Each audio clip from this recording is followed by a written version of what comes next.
All right, what's up, guys? Day 2 of the 2023 NFL Draft is here, guys. I am amped. It was a very, very exciting round 1. I'm personally just sharing the stream, get some people in here, guys. It's going to be a very fun night.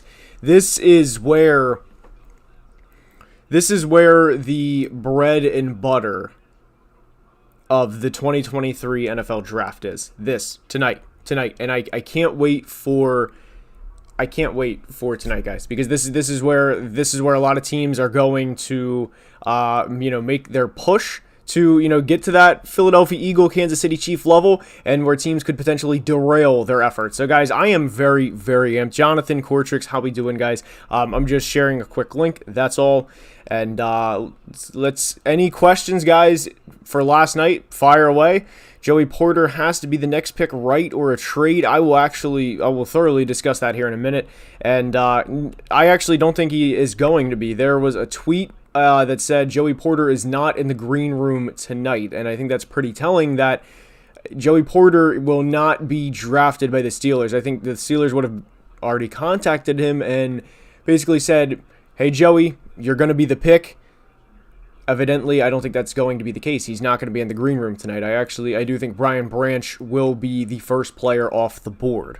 So it's, guys, like tonight is I think going to be the best night of the 2023 draft. Of the 3 days, I think this is going to be the best. I am so amped for tonight. I've been amped for day 2 of the 2023 draft for a while, and drop any and all questions, guys, because we're going through all of them. I have the PFF mock draft simulator pulled up here. We also have the CBS draft tracker, and what I will be doing here, I'm actually going to pin a comment.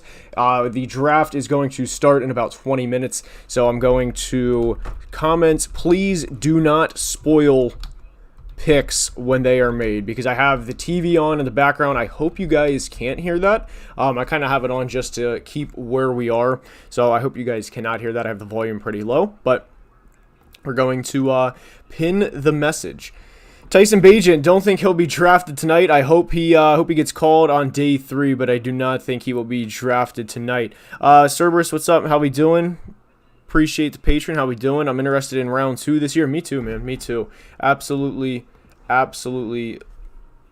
This is gonna be my favorite round of the 2023 draft. Let's see. While Gibbs definitely went early, did I give him a first round grade? I did, and I don't think this is actually just a perfect segue here, because we're gonna discuss the Lions picks, because a lot of people just presume that the Lions were just big losers from day 1, and my thing is with Jahmyr Gibbs, yes, to answer the question first off, yes, I had him as a round 1 grade. There was 2 running backs for me that had round 1 grades, of course, the other being Bijan Robinson, but I don't think Jahmyr Gibbs is going to have a typical running back workload, and I mean that in the best way possible, where running backs' careers now, I think, are right around 6 years, and hopefully they get that out of him. Jahmyr is a very, very talented player, but if you get 6 years out of him in what's effectively going to be an Alvin Kamara type role, I mean, Jahmyr's never going to get 300 carries in a season. He's not built for 300 carries in a season, and the Lions would be pretty idiotic to give him 300 carries in a season. So Jahmyr's going to have, like we said, he's going to probably get 70, 80 receptions a year. I wasn't the biggest fan of the Jahmyr selection. I wasn't gonna kill it like everyone else was, but I understand where they're coming from, but I wasn't the biggest fan. And I would have killed the pick if they drafted him at 6, because there was a clip that GM Brad Holmes said that they would have taken him at pick 6, which that to me would have been insane. And what I really thought the Lions were going to do at that point in time is I thought they were going to trade back from 6 to 12 right here, which is what they did, and they got pick 34, which is critical for the Lions. They're going to be active early and often tonight, and I thought the Lions were going to draft Christian Gonzalez, who ended up going 17 to New England. And what kind of surprised me about the Lions is, and I don't say this about them often because I've been a pretty big supporter of the Detroit Lions and everything they've done over the past few years, is I thought they kind of panicked in that situation. their guy throughout the entire draft process was Devin Witherspoon. And when Devin Witherspoon went 5, I think Dan Campbell and Brad Holmes and everyone in that war room just kind of let out a collective, shit, like, what are we going to do now? And granted, they got good value for that Cardinals trade, but after that, it was just a little questionable, to say the least. And another team that, by the way, I thought, while we're on this, that I don't think had the best of second rounds that they possibly could have, or the best of first rounds, excuse me. I was not a fan of what the Jets did at all, and I thought that, and I don't say this about the Jets either, because I've been a pretty big fan of what the Jets have done over the past couple of years. I thought they, in some ways, got fleeced with the Aaron Rodgers trade, and I thought general manager Joe Douglas, I thought he kind of was just like, all right, like, do the pick swap, whatever we have to do in order to get Aaron. And I don't think when push came to shove that if Goot, the Packers GM, would have said, hey, we're not going to do this because we don't have the first round pick swap. I don't think, with knowing everything that's going into it in draft week, I don't think that would have been the holdup there. And predictably, well, the Patriots didn't get a tackle, but a tackle went right in front of them at 14. And I was not worried about the Jets not getting a tackle at 13, but I was worried about at 15, and that's what happened. And Broderick Jones, the Steelers traded up right in front of him, and they made a hell of a trade. It was a great trade for the Steelers to move up and get their left tackle of the future and ultimately protect Kenny here. Jack Campbell, hype, then he's a Lion. I love Jack Campbell. I don't have a problem with the pick at all. I know some people will have a problem with the pick, but I think when you look back at this class, and let's kind of just, speak from a realistic standpoint, right? There's 31 picks last night. All 31 of these players, just calling it what it is, they're not going to be multiple-time Pro Bowlers. They're not going to be, not every single one of them is going to be a Hall of Famer, right? I think when you look back at this class 4 or 5 years from now, I think Jack Campbell is going to still be in the middle of that Lions defense. And I think people are going to say, you know what, we really slammed the Lions for that class and for that first round at the time. For what? They still have their guy there. He's still a high-level linebacker. I mean, I get it that 18 might not be the best of value for Jack Campbell, and I especially understand Lions fans being upset that they could have had what the Eagles had, but I don't think Jack Campbell was that bad of a pick as people are trying to make it out to be. Do Steelers pick at 32? Yes. What time does it start? It starts at 7.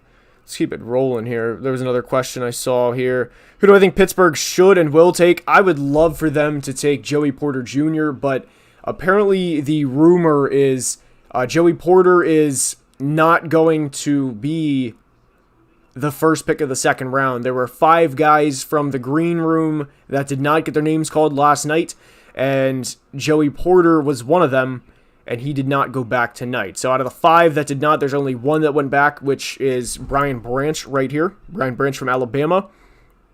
And the Steelers could very much use Brian Branch. He would very much be a Steelers pick, and I mean that in the absolute best way possible. So I'm leading to believe that Brian Branch is going to be the Steelers' first pick of the second round tonight.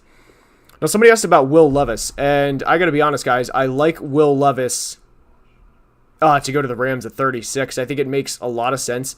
And the Rams heard Levis will be a no-show tonight. That is correct. Levis is not going to be there, and I'm actually going to read the names from this tweet here. I actually got to turn a couple guys' notifications off. I have to turn Rappaport's notifications off because I don't want to be spoiled. I don't want to be spoiled with the picks, and there's actually a pinned comment for anybody to please do not spoil picks. But to read this tweet quickly, Will Levis, Joey Porter, and Keon White have all left. They will not return to the green room tonight, and Brian Branch is the only one returning. So I was wrong on the 5 players. It's 4 players, and I apologize for being wrong on that, but those are the 3 that are not returning tonight. And I always thought Keon White getting a green room invite was a little rich. I didn't think Keon was a first-round prospect, but I know there are some people in the draft community that absolutely loved Keon White. I personally was not one of them, but do I think the Steelers take another offensive lineman? I do not. I think the pick is Brian Branch, and if it's not Brian Branch, I really think the pick should be Joey Porter. Osiris Torrance is another guy that we're going to monitor tonight and see where he goes, and I would not be opposed to the Arizona Cardinals doubling up and going Osiris Torrance because their team is bad. And hopefully by the time they would, become a competent team and become a solid team, that Paris Johnson, their pick from last night, and Osiris Torrance, they'd be, higher level players. So hopefully Arizona, I wouldn't be disappointed if they take Osiris Torrance. Do I think Avila could go over Torrance? Absolutely. Absolutely 100%. It's going to be, a team-specific thing. Whether somebody wants Torrance, whether somebody wants Avila. Whenever you're in the second round with offensive linemen, nothing surprises me in terms of where guys go. Because it boils down to preference. And for reference, I don't think there's a better player. Let's just go ahead and go to offensive tackle just to kind of show this here. DeJuan Jones is, I don't know if you guys are aware of this, but this is what I'm pointing to here. He's 6'8", 374 pounds. He is a big boy. And if you do not want to have that big of an offensive tackle, he's simply not on your board. So there could be a player like Tyler Steen, who I like quite a bit. The arm length is a little bit of a concern for Tyler Steen, and there's talks that he could go to guard. And right here it says the traits to be a plus pass protecting guard, so that he could move to guard.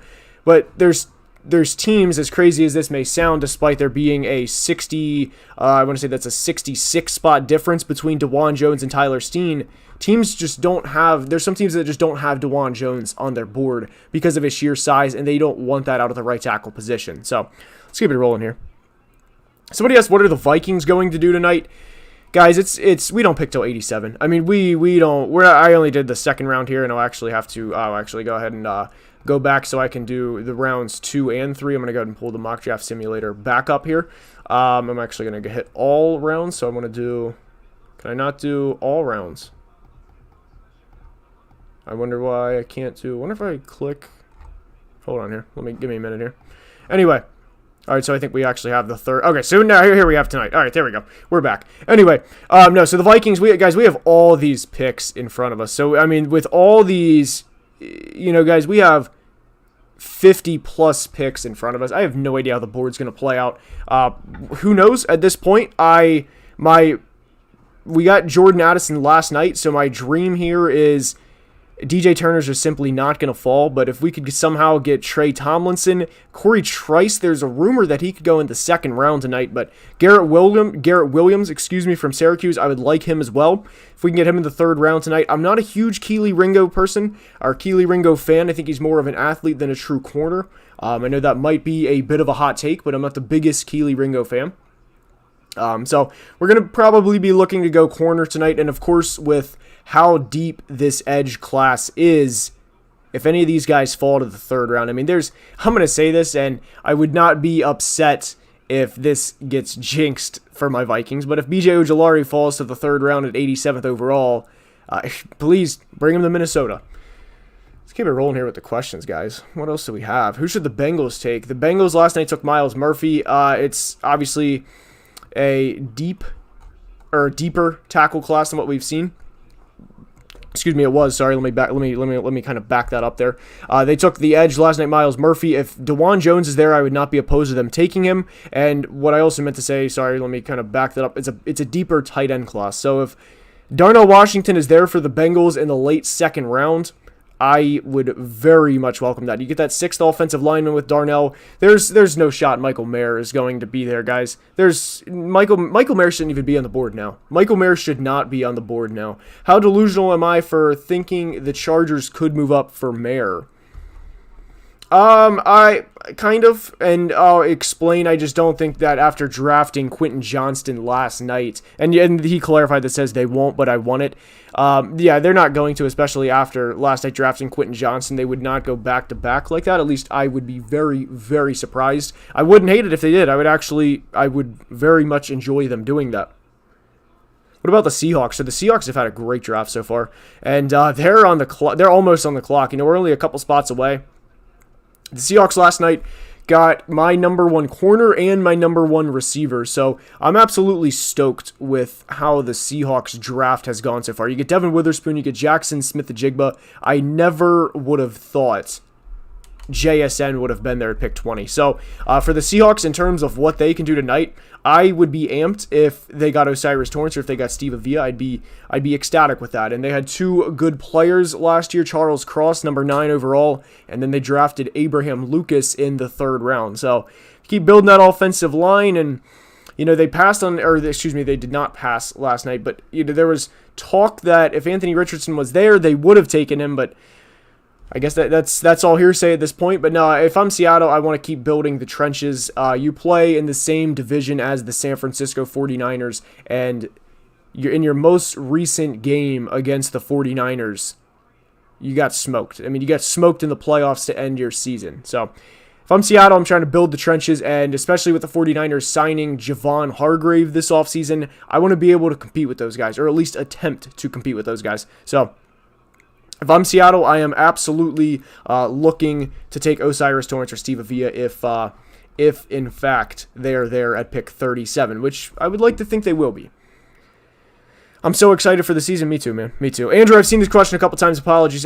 Sorry, I didn't mean to skip over this, but we're discussing now. Who should the Jags take? So I got to be honest, I was extremely surprised that they did not go Brian Branch when he fell into their lap not once, not twice, but 3 times. I just couldn't believe it. I couldn't believe that they passed over him after, being in love with him all throughout the draft process. But, I mean, Anton Harrison's a good pick, and, you need to protect Trevor and ultimately pave the way for Travis Etienne as well. But the Jags' first pick of the night is down at pick 55. And I mean, you're looking at corner, hopefully. I mean, if DJ Turner's there, guys, DJ Turner's going to be a name that I say a lot tonight. I love DJ Turner, and I really, really hope that he goes early because he's a damn good corner, and I think he's going to be a solid player from this class. There's a lot of corners I like tonight that are going to go off the board pretty quickly. Let's keep it going here. There was a comment that I saw specifically about DJ Turner. Where is it here? Amon-Ra St. Brown asks, what do you think about the Lions' first-round picks? I don't know what to think, to be honest. So, everybody was just destroying the Lions on social media. The Lions blew it. Anytime you get some hope for the Detroit Lions, they're going to prove why they're the Lions and that whole thing, right? But I didn't mind what they did. I didn't mind Jahmyr Gibbs. I didn't mind Jack Campbell. You still have pick 34 tonight. So hypothetically, I mean, they're picking 3rd tonight, right? The Detroit Lions are 3rd on the clock, right? So if they get any of Brian Branch, Michael Mayer, Joey Porter Jr., despite going, Jahmyr Gibbs and Jack Campbell last night, I mean, to me, that makes up for it. And the Lions, they're going to be active tonight. They have 34, 48, and 55. They have 3 picks in the first 24 tonight. So they could reasonably walk out of this draft with Michael Mayer. They could reasonably at 48 walk out with, we'll say, DJ Turner. Again, that's a name I'm going to say a lot tonight. And at pick 55, I mean, they don't have that many needs. So maybe at pick 55, I don't want to say Jalen Hyatt, but if you walk out with Cedric Tillman at that point and you have an offense with Jahmyr Gibbs, Cedric Tillman, Amon-Ra St. Brown, and everybody else, Michael Mayer, I mean, guys, the Lions are going to be fine. And I think that's the epitome of draft season and overreactions. And, everybody's got to be the first to get a hot take off and the whole thing. And I'm fine with what the Lions did in the first round, personally. The draft starts at 7 Eastern, yes. So it's about to start now. Thank you for answering the question. Of course, brother. Of course. Who should the Packers take? I mean, I think they should have taken Jackson Smith-Njigba with their first pick. I was kind of disappointed they didn't. I was disappointed with the Lucas Van Ness pick. He could be a very good player for them, but I think that at some point you have to go with an offensive weapon in the first round, and you had the best receiver in the draft in JSN fall into your lap. So I was disappointed with the Packers' first round pick, but in the second round they can fix that, and they're going to be on the clock relatively soon. They have pick 42 and they have pick 45. I'm actually very, very excited to see what they do. Packers should try to get a tight end with one of our 2 second-round picks. I could not agree more with that. I could not agree more. If you guys did not know, I'm a Vikings fan, and the pick that I would hate for them to do the most I just can't see Mayer slipping to 42. I think it's a crime if Mayer is the 42nd player selected in this class. Guys, he's a top 15 player in the class. And if he falls to 42 to the Packers, that's an absolute steal for them. It's going to be an absolute steal for anybody, by the way. Are we really surprised Packers don't take wide receivers in the first? Personally, I am. I don't understand why they don't. Like, what is the reasoning for it? And I understand they got Christian Watson last year, but in today's NFL, you need 2 wide receivers. You do. And if you're not going to have 2 wide receivers, if you want to conveniently point at the Kansas City Chiefs and say, well, who was their second receiver last year? Travis Kelce plays the role of what effectively a wide receiver 1 does. And they also have a Hall of Fame quarterback. Like, Patrick Mahomes at 27 years old is already a Hall of Famer. He retires today. 5 years from now, he's in the Hall of Fame. So the Chiefs are an outlier in every aspect in that regard, right? But you need 2 wide receivers in today's NFL. The Eagles, A.J. Brown, Devonta Smith. It's you need 2 receivers. And, of course, the Bengals, who were in the AFC Championship game, they run 3 deep with Boyd, Higgins, and, of course, Jamar Chase. So you need 2 receivers in today's NFL. What's the latest Will Levis will go? Man, I honestly have no idea. I don't want to sit here and act like I know the answer to that, because I don't. And I think the unpredictability of this draft continues tonight. In a good way, by the way, because I really enjoyed round 1. And I really, really enjoyed not knowing what pick was coming next. And it was, the only pick that I would say that I actually had confidence in when Roger went up to the podium, I would say, C.J. Stroud, just because the odds changed from a gambling standpoint, and if the odds change that much, then something's up. But aside from that, I wasn't really confident in any of the picks. I was confident in, I guess, again, when the Texans traded back up for Will Anderson, but other than that, when the Eagles traded up for Jalen Carter, I knew they were getting Jalen Carter. It was pretty simple. You give up a future 4 to go up and get your defensive tackle of the future, or at least you hope to be. And the only other pick that I was confident in was when the Steelers traded up. So really, aside from the trades, I wasn't that confident in any of the picks. So guys, it was it's just such a fun night. It's going to be such a fun night ahead because we don't know anything.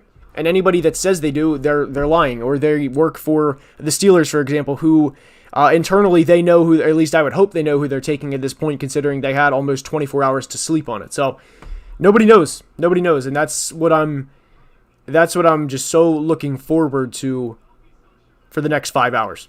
But I would be very surprised if Brian Branch is not the pick here. Do the Lions value tight ends after trading TJ? Yes, they do. And that's TJ. The TJ situation is a little complicated. It's not as simple as, okay, bye TJ, see ya, we don't want you. There was contract negotiations. TJ he'll be given a contract by the Vikings fairly soon. He was a 2019 first round pick.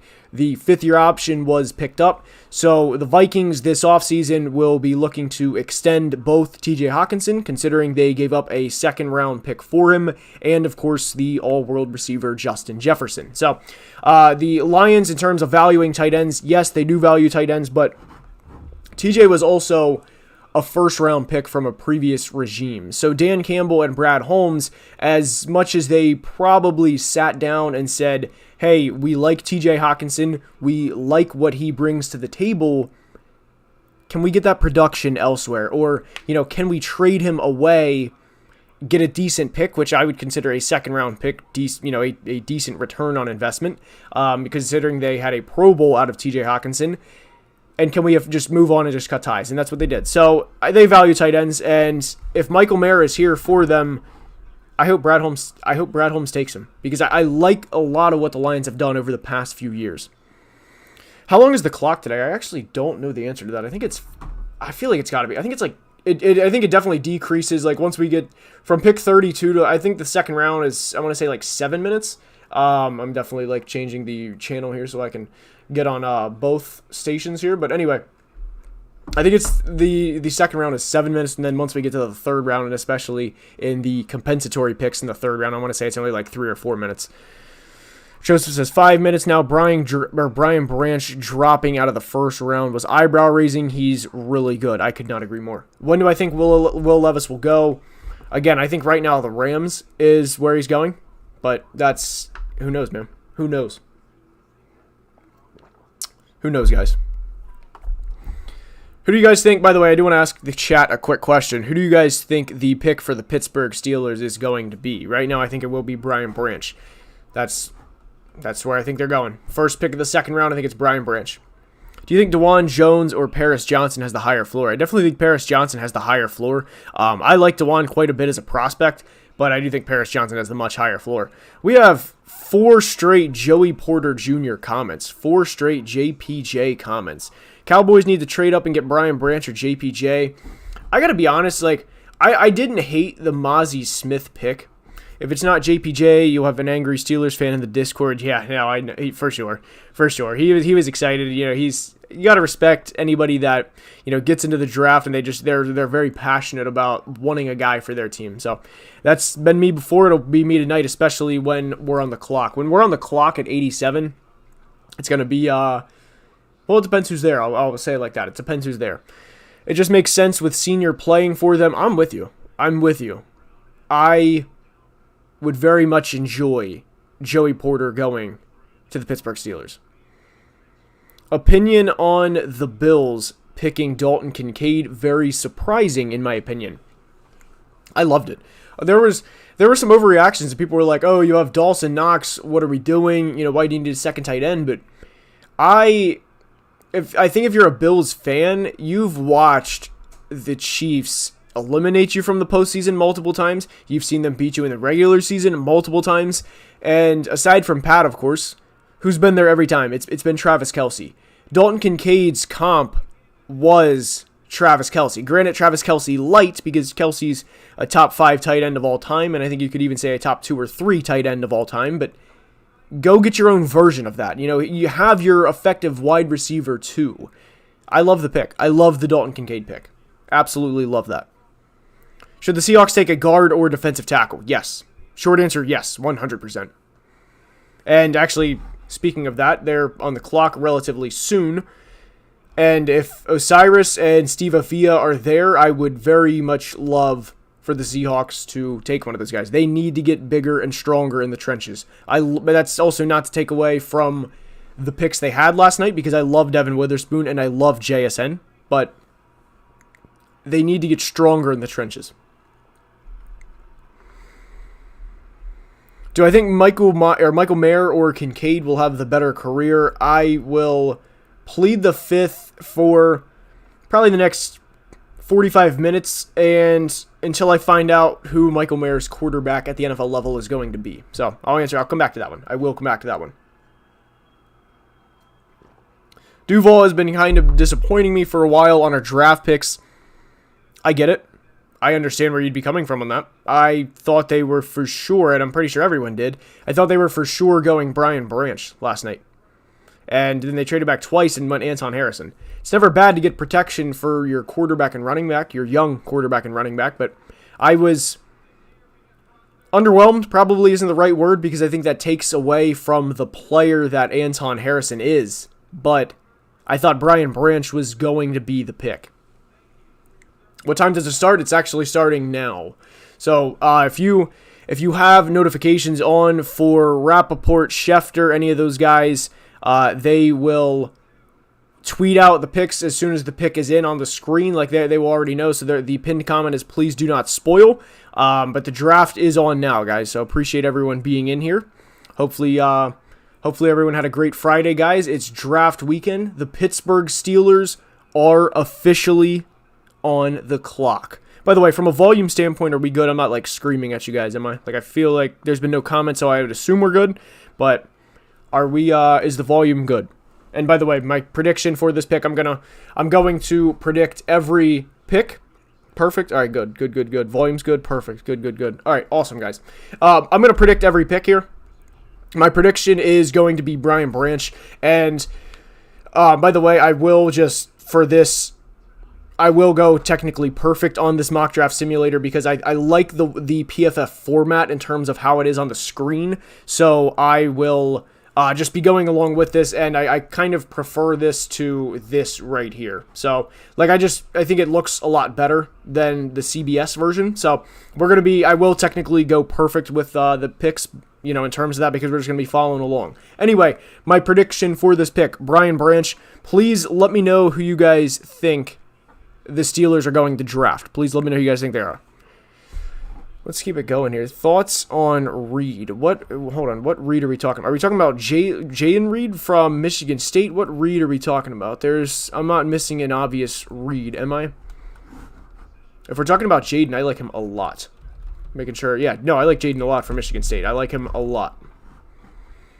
JPJ, I see them trading down.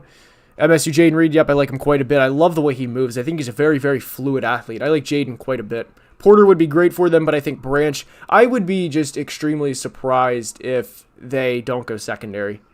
I mean, you're in a division with Joe Burrow, Lamar, maybe Deshaun if he plays well, but even thinking outside the division, you have to be able at some point to, beat the Patrick Mahomes, Josh Allen's, Trevor Lawrence's. I'm missing quarterbacks because this conference is so damn loaded. Aaron Rodgers, Tua, everybody, right? I mean, you have to, Justin Herbert, you have to beat them. So you got to go secondary. And by the way, I have no problem any AFC team going secondary. I have no problem with that. No problem with any AFC team going secondary at really any point in the draft. You cannot have too much secondary in today's NFL. Too much secondary or pass rush, that's not a thing. Somebody said, let's go. You have the best breakdowns ever. Appreciate it, Bernie. Really do. Really appreciate it. Let's see. What round does anyway, I thought it was going to be what round does Will Levis get drafted. I think Will Levis is going to be drafted in the first couple picks here. Supposedly the Steelers were doing everything they could to get out of this pick. So we'll see how that goes. As someone who just got into football in early 2022, I love your content. Keep it up. I appreciate that, guys. Appreciate it. And if you are enjoying, guys, please drop a like. It would very, very much help the almighty YouTube algorithm. So if you guys are enjoying, please drop a like. What if they have a guy like Julius Brents or Keely Ringo? So I would be disappointed because of who's on the board, to answer that question. I would be disappointed just because of who is on the board. If you take Julius Brents or Keely, especially Keely, over Joey Porter Jr., over Brian Branch, I don't like that. I just think it's bad value. There's nothing there's nothing you can justify with that. And that's kind of like, that goes back to Emmanuel Forbes over Christian Gonzalez. I don't think there's anything you can do to justify this. I thought Christian Gonzalez was a better corner than Emmanuel Forbes in pretty much every aspect. So, Ringo or DJ Turner, I would much prefer them to draft DJ Turner than Keely Ringo. That's just kind of where I stand on that one. Appreciate everyone dropping likes, by the way. Do I think the Steelers could move for Drew Sanders or Trenton Simpson at 49? 100% yes, Luke. I like that. I like that quite a bit. Now, I would actually prefer them to go Trenton Simpson if they were to go down that path. Devin Bush went to the Seahawks this offseason. He was a 2019 first-round pick. He was a disappointing player for them. He was drafted number 10 overall. So I would actually like them to draft Trenton Simpson quite a bit. I was upset with the Jags draft until I remember that Washington pick. I just did not like that at all, man. Let's see. They did just lose Devin Bush. Who do I think the Bills draft with their second pick? So I was saying 48 hours ago that I didn't think they would have this pick because I thought they would trade it for DeAndre Hopkins, but it doesn't look like that's going to be the case. Now, pick is in for the Steelers, by the way. And again, if you see the pick, please do not spoil. The pick is in. I'm going to turn the volume up on the TV when I see them go to the stage. So hopefully you guys can hear it, but we're getting ready here. The Steelers are on. They're not even on the clock. The pick is in. So that's kind of apologize for me messing that up there, but the pick is in. So I'm amped for this. The pick is Tom Brady. Okay. So pick is Tom Brady. Well, if they get a 21-year-old Tom Brady, it'd be pretty good. You were already wrong. Well, I guess that guy's wrong because it's, I predicted Brian Branch. Hopefully it's Brian Branch, but I wouldn't be upset if it's Joey Porter either. Will Levis. Wow, Will Levis is the pick, apparently. I know somebody's going to, say it to be a troll, so I don't want to look at the comments, even though, It's like I know somebody's going to say it. It's hard to ask an entire chat not to spoil the pick. I'm just hoping we all go along with that. Do not spoil it here. Stop trolling. Okay, here we go. Here we go. Here we go. Here we go. Here we go, guys. The pick is in the Steelers selection. I'm actually going to turn it way up. Can you guys hear? All right, Alan Faneca is announcing the pick. Can you guys hear the TV? Hope you guys can. Just comment yes if you can hear this, please. Because I'm going to mute it until next pick. Here we go. Here we go, boys. Here we go. Here we go. It's got to be Brian. Brian Branch. Let's go, baby. Joey Porter. Love that. Love that. Joey Porter. Love that pick for them. Absolute. Oh, what a home run. What a home run. What a home run for them. Stays in state. And that was, you guys are going to see my live reaction for every pick. So, home run pick for the Steelers. Kind of surprised by Joey Porter to not return to the green room. And, you know, like, I would assume that he was going to, they already told him last night. Apparently not, because I thought for sure that Joey would have returned to the green room. But no, great pick. Love it for the Steelers. You have to stop Jamar Chase, T. Higgins, Rashad Bateman, Zay Flowers, Odell Beckham, Amari Cooper, Elijah Moore. Those are just receivers in your division. You go out of conference, it's obvious, or out of division rather, within the conference, it's obviously a lot more. You have to stop Mike Williams, Quentin Johnston. Who are some of the other? Just make sure I didn't miss any receivers that were drafted last night in the AFC. No, I mean, guys, I love the pick. It's a home run, and the pass rush will obviously coincide with the secondary help. So you have TJ Watt, Alex Highsmith, Cam Hayward for the remainder of his career. And by the way, Joey Porter is going to get to learn from Patrick Peterson. So Joey Porter is going to get to learn from Pat Pete. He's obviously going to have Minka in the secondary to help him out as well. I love this pick. If I'm giving it a grade, I would give that grade. I'd probably give it an A+. And I'm not going to toss around A+, as I know there's some times where you know, a lot of people comment with the draft grades that, you know, I'm a little too lenient with the A+, but Joey Porter was routinely mocked in the top 16 or 17 picks, and I absolutely love that. The Steelers' first two picks, guys, we are looking at Broderick Jones, who we traded directly in front of the Jets, who were going to select Broderick Jones, and we take Joey Porter. And by the way, for the Steelers, we still have pick 49. Terrific start. Terrific start for General Manager Omar Khan. Love what he's doing. And like I said, absolutely love the pick for the Steelers. And Joseph is calling Keon White for the Cardinals. I have a feeling the Cardinals are trading out of 33. Personally, my prediction here, I'm 0-1. I thought Brian Branch was going to be the pick. Budda Baker wants out, and Brian Branch would not be a bad replacement for Budda Baker.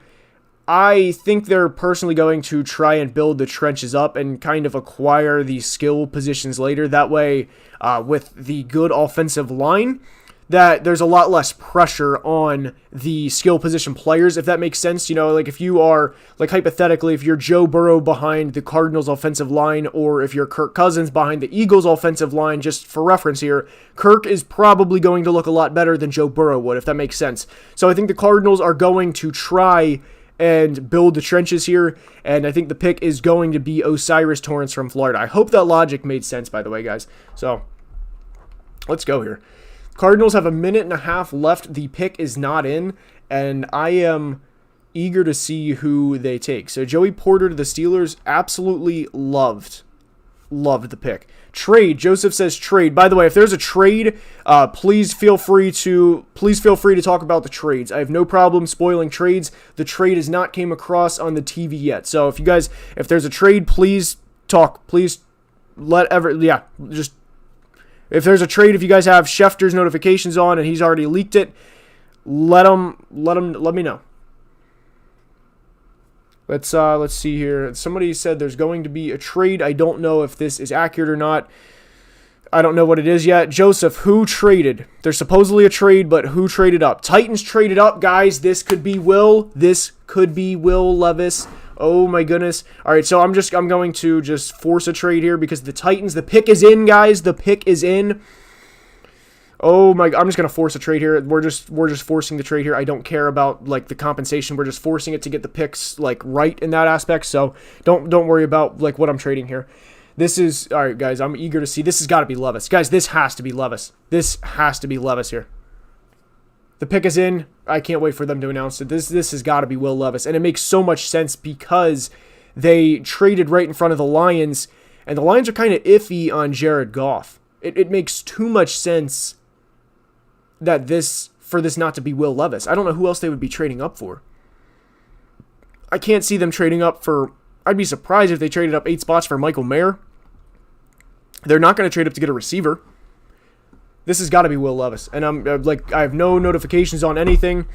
Guys, I love the draft so much.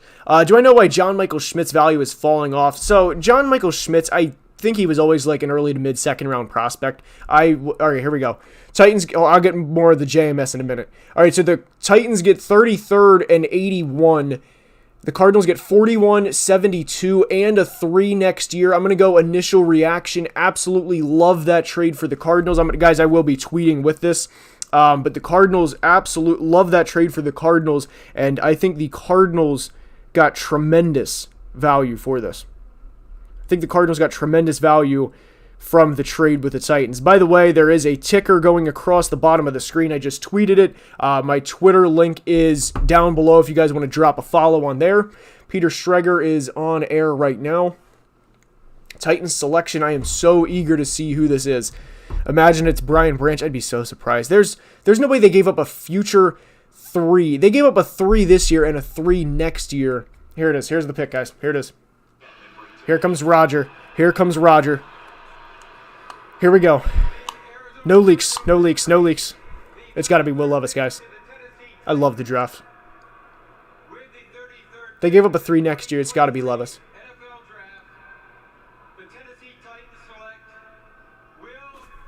There he is, Mayo boy. Will Levis, the mayonnaise lover himself, is going to the Titans.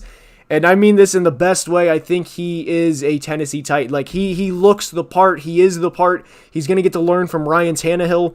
I don't think Will Levis's pro comparison is that far off from Ryan Tannehill. I thought he compared to Carson Wentz, but I think Ryan Tannehill in the final year of his deal, I absolutely love that pick for the Titans. You know, you go up and get who you think is the guy, Malik Willis. Obviously not the guy. They've already determined that is not the guy. So I like the pick here. L pick. Okay, Andrew is hyped. Arms race in the AFC South, says Joseph.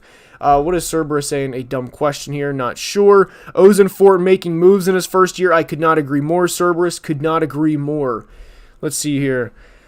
So T-Law, AR, CJ, and Will Levis, it's going to be a division battle. Dude, you're right. Great OB Killy, you are right on that. The AFC South is now Trevor Lawrence, Anthony Richardson, CJ Stroud, and Will Levis. Guys, we have a whole division of quarterbacks under the age of 25. We're tweeting that now. The AFC South is the AFC South's quarterbacks are all 25 or younger. And guys, the thing with that, Will Levis is actually now the oldest quarterback in the AFC South. He's older than Trevor Lawrence. Will Levis will turn 24 before the start of his rookie year. He'll turn 24 in June. This was a knock I had on Levis in the draft process. He's a much older prospect, but he's going to be the oldest quarterback in the division right from the start. That's, of course, excluding Ryan Tannehill, who we assume will start for this year, or at least at the start of this year. But anyway, Will Levis going to Nashville, and the Detroit Lions pick is in. All right, guys, who do we think the Lions are going to take? I got to be honest, after last night, I have no idea who the Lions are going to take. I think the pick's going to be Michael Mayer. So, all right, why does Andrew like the pick for the Titans? Why does he, I'm assuming, or he said L pick. Okay, so Andrew is not a Titans fan. Hendon Hooker, then a huge drop-off at quarterback, indeed. Hendon Hooker's a sleeper here. Okay, so Raise the Red says Lions take Mayer. I hope that's a prediction and not a spoiler because we are not spoiling any picks. But my prediction is Michael Mayer. It just makes too much sense for them. Somebody said going Branch could also be Brian Branch. Why not beef the secondary up even more? I'm with you guys on that. Here we go. The Detroit Lions pick is in, and I will, of course, unmute this whenever I see the... Here we go. Rodgers walking up on stage. Here we go, guys. It's got to be Michael Mayer. Michael Mayer, final prediction. Who are we going?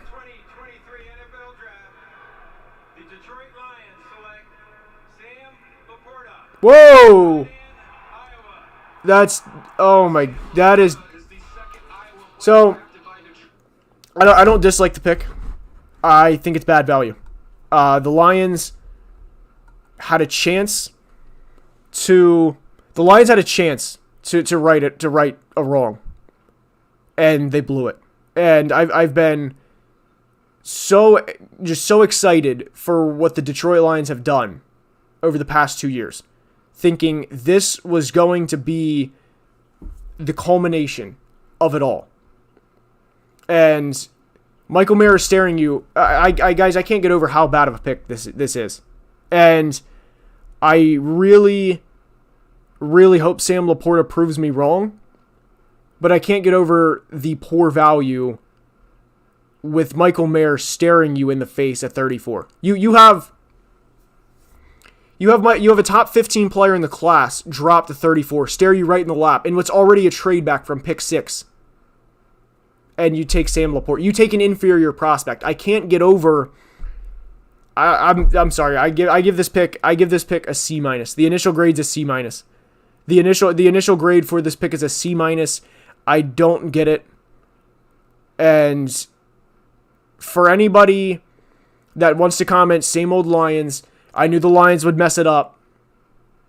They could change it in 10 picks. There are 14 picks or 13, but that's just it's a disappointing pick. It's a disappointing pick. Michael Mayer is staring you right in the face. Michael Mayer is staring you right in the face, and you take Sam Laporta.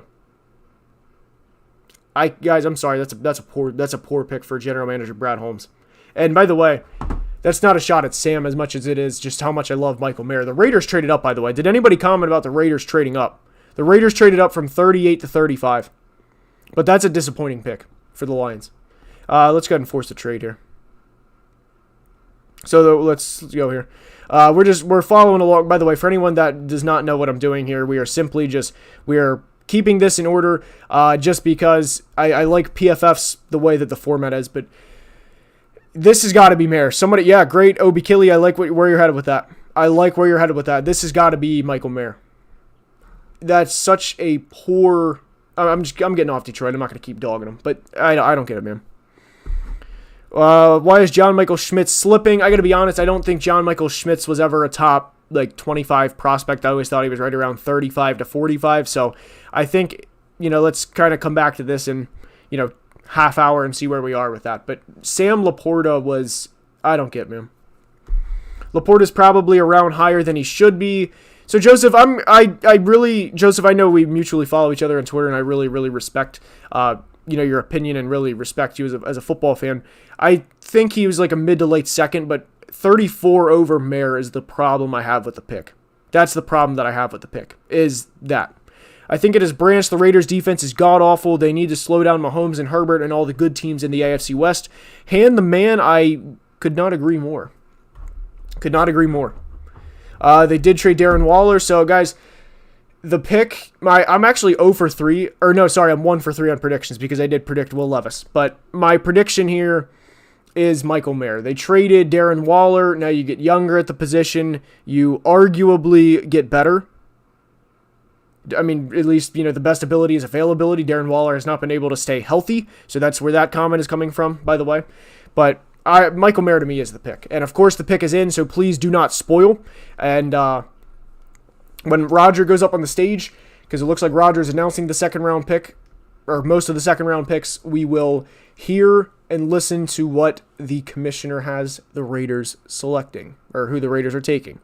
Do I think Joe Tippmann is the best center prospect? Let's actually go to interior line. I actually want to see. Personally, I thought John Michael Schmitz was a little better than Tippmann. I don't think the gap is this far, though. I think it went John Michael Schmitz, Tippmann, and then Whippler. I don't think, like I said, I don't think there's this much of a gap between these guys because this insinuates that there's a full round. And I thought it was more like 37 for Michael Schmitz, right around 43, 44 for Tippmann, and right around 54 for Whippler. So here we go. Get it all on the stage. Here we go, guys. Michael Mayer is the prediction. Michael Mayer is the prediction, guys. Here we go. It's got to be Mayer. Come on.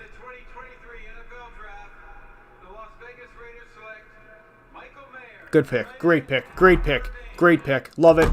Love it.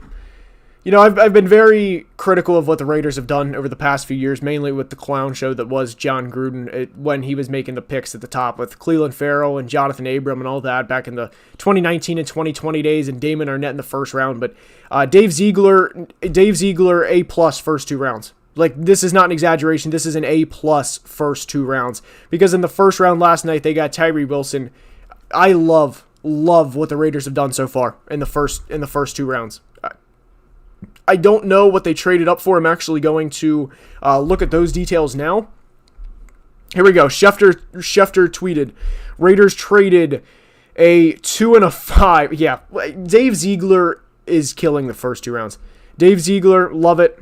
And like I said, the Raiders are, they have a long way to go in terms of, building a perennial contender, especially in that division of all divisions in the AFC West. But you give up a 2 and a 5, pick 141 to go up and get, if Mayer stays healthy, a guy that could start for you for maybe the next 7-8 years. Great pick for them. Raiders took notes on what a good to great tight end and edge players for a team does. Cough, cough, the Chiefs. I mean, maybe they're taking notes at quarterback. The trade details was 35 for 38 and 53, so it was not for 38 and 53. I don't think the Raiders even have 53. That's just not true. Let's see here. Please, Jags need to get Brian Branch. Okay, so I actually have no idea where the Rams are going to go with this pick. I know where I'd like for them to go with this pick. Officially, 2 of 4 on predictions now. I thought Mayer was going to be the pick for Detroit, but evidently he was not. And quickly, guys, by the way, just in between picks here, if you are enjoying, please drop a like. It would help the almighty YouTube algorithm. So I'm going to have a winners and losers from the first couple rounds probably out tonight as well. And I think at this point, Detroit could change it, but right now it's looking like Detroit's going to be on there, man. That's just a tough sell at the start of the second round. And once the pick is in, again, please do not spoil. Please do not spoil. Cortrix is so mad. Yeah, man, I get it, man. I get it. I don't understand when you have Mayer staring you right in the face and you willingly choose Sam Laporta. So, I don't get it. The pick is in for the Rams. My guess, I'm 2 of 4, guys. I'm guessing it's got to be offensive line, and I'll get into the reasoning here in a minute. I mean, it's pretty obvious, but my guess, although you can never tell with the Rams, I'm going to guess and say Steve Avila. I'm going to say Steve Avila because they usually run pretty thin with depth, just because, when they trade all the first-round picks that, they're a pretty star-studded roster, so it thins out quick. So Steve Avila has guard and center flexibility, so I think they're going to go with a guy that can play multiple positions along the offensive line. So pick is in. I'm going Steve Avila from TCU. Matt Stafford was sacked 29 times in 2022 in 9 games played. He was sacked 30 times in 2021 in 17 games played. So to me, it's pretty simple. They need offensive line, and if it's not Steve Avila, I think the pick should be Osiris Torrance here. Gadiel in here, he's an OG, Lions throwing, and they were a draft away from seriously contending. It's frustrating, man. It's frustrating. Please, by the way, drop a guess now. Please drop a guess now who you think. You guys heard my prediction. I think it's Steve Avila, the talented guard from TCU. Appreciate everyone dropping likes, by the way. Joseph says, I could see a guard going to the Rams. Let's see here. Is the best receiver available Tank Dell? Tank Dell is available. I don't think he's the best receiver, but Tank is in fact available. And when Roger gets on the stage, we will unmute the TV and we will listen to who they have to take. So far, 3 of the first 4 picks, guys, for these teams, I like. I love Joey Porter to the Steelers. I like Will Levis to the Titans. You're taking a risk, hopefully everyone, you make them pay. And the good thing for if Levis doesn't work out, then you can trade, really trade up in the first round. They went with a third round route last year with Malik Willis. They're going the second round route this year. And maybe they go the first round route in 2025 if Levis doesn't work out. So, again, please do not spoil the pick. The pick is going to be announced very shortly. The pick is in, not peaking. This is a fun cast. That's what we're trying for, man. That's what we're trying for. That's, I'm not going to get too deep. All I'm going to say is, I just hope to make people's day better. That's all I'm going to say. I hope to make people's day genuinely better. And I hope that this comment section does the same. Gadiel's got to write the essay. I'll have your stream open to watch who gets drafted, but I won't listen. Just trying to show support any way I can, man. I appreciate the hell out of that. All right, here we go, guys. Pick is in, and they are on the stage. Here we go. There we go, baby. There we go. All right, we are 3 of 5, and that's a great pick for the Rams. Love it. Quick feet, center guard flexibility, looks for extra work is the summarization on NFL Network. That was the biggest thing, or the biggest reason why I like Steve Avila. He has guard center flexibility, and I think with the Rams especially, we're good there. I hit my elbow on the table, but the thing with the Rams is, you have your Aaron Donalds, they had Jalen Ramsey, who's obviously on the Dolphins now, but when you have as star-studded as a roster as they do, you need to have guys, especially along the offensive line, the big uglies, as they're sometimes referred to as, that play multiple positions. So Steve Avila can play anywhere from left to right guard and the interior. I like that pick for them. I don't know if it's an A+, but it's a very, very solid pick for the Rams, and they need to protect Matthew Stafford, because Stafford, technically, like everybody, is one hit away from, never playing again, but Stafford just has an extensive injury history. So to get Steve Avila, love it. They didn't have to trade, and I think it's a very, very good pick for them. And the pick is in for the Seattle Seahawks. So, guys, please drop who you think the Seattle Seahawks are going to take. Personally, I think it's going to be O'Cyrus Torrence. We're 3 of 5. Drop who you think the Seahawks are going to take. And if you're already on Twitter looking around, please do not spoil. Please do not spoil. But drop who you think. But my opinion, it's gotta be O'Cyrus Torrence. It's gotta be O'Cyrus Torrence. I couldn't see it not being O'Cyrus Torrence. So I hope the Seahawks don't prove me wrong. They've had some questionable draft decisions in the past, but here we go. They're about to go on stage. This was a quick one too, so they love this prospect. So I'm eager to see, but it's got to be O'Cyrus. With the 37th pick in the 2023 NFL Draft, the Seattle Seahawks select Derek Hall. Wow, Auburn. Okay. I don't even know where he's going to be on the board here. So Derek Hall, I like him as a prospect a lot. I thought they could have got him at 52. I'm not in love with the value. I like Derek a lot. Hold on, where is he? I'm going to type his name in because I genuinely do not know where he is here. Derek Hall is the 87th ranked player on PFF's big board. So, full disclosure, I don't think Derek Hall's that low of a player. I thought he was right around 60 in terms of overall value. Atlanta has traded up, by the way. Good call, chat. Please, if there's a trade, please feel free to always let me know because I don't see him right away on the screen. But Derek Hall, I'm a little underwhelmed with this pick. I'd probably give it a C, just because I think you could have got him at 52. I really do. That's when their actual first round pick or their second round pick is, because this pick came from the Broncos with the Russell Wilson trade, and I really thought they should have went about addressing the offensive line. And O'Cyrus Torrence is a top 35 prospect in the class. We're gonna go ahead and trade with the Falcons here, so we're gonna go ahead and force this trade. And I'm just a little underwhelmed here. So a 2 and a 4. Well, let's actually offer this here. Let's actually do this exact, since that's the actual trade that just popped up on the screen. All right. The Falcons are on the clock. Hold on, there's been 6 selections. I'm 3 of 6. I did not see Derek Hall coming at all. I was a little underwhelmed with that. The pick is in for the Falcons. Where do we think? Am I missing something? Where do we think with the Falcons? What do you guys think, by the way? Atlanta's on the clock, but what do you guys... This is one where I'm actually not sure. I got to come up with a prediction because they're about to announce the pick. I'm gonna say They need edge help. Who's the best edge on the board? I'm going to go BJ Ojulari. I like BJ quite a bit. I'm 3 of 6. The predictions are not going to stay this accurate, by the way. I'm 50%, but it's going to probably be like 10% by the time the night's over. I wouldn't be like disappointed if they got Brian Branch. I would actually welcome that, but I would just be a little surprised considering they traded for Okudah and they signed Jesse Bates. I'd just be a little surprised. I would never turn away acquiring a player of Brian Branch's caliber. So let's keep it rolling here. Alrighty. In-state guy, watch out for Keon White. Good point. Atlanta needs everything. The pick is in. Who are we picking here?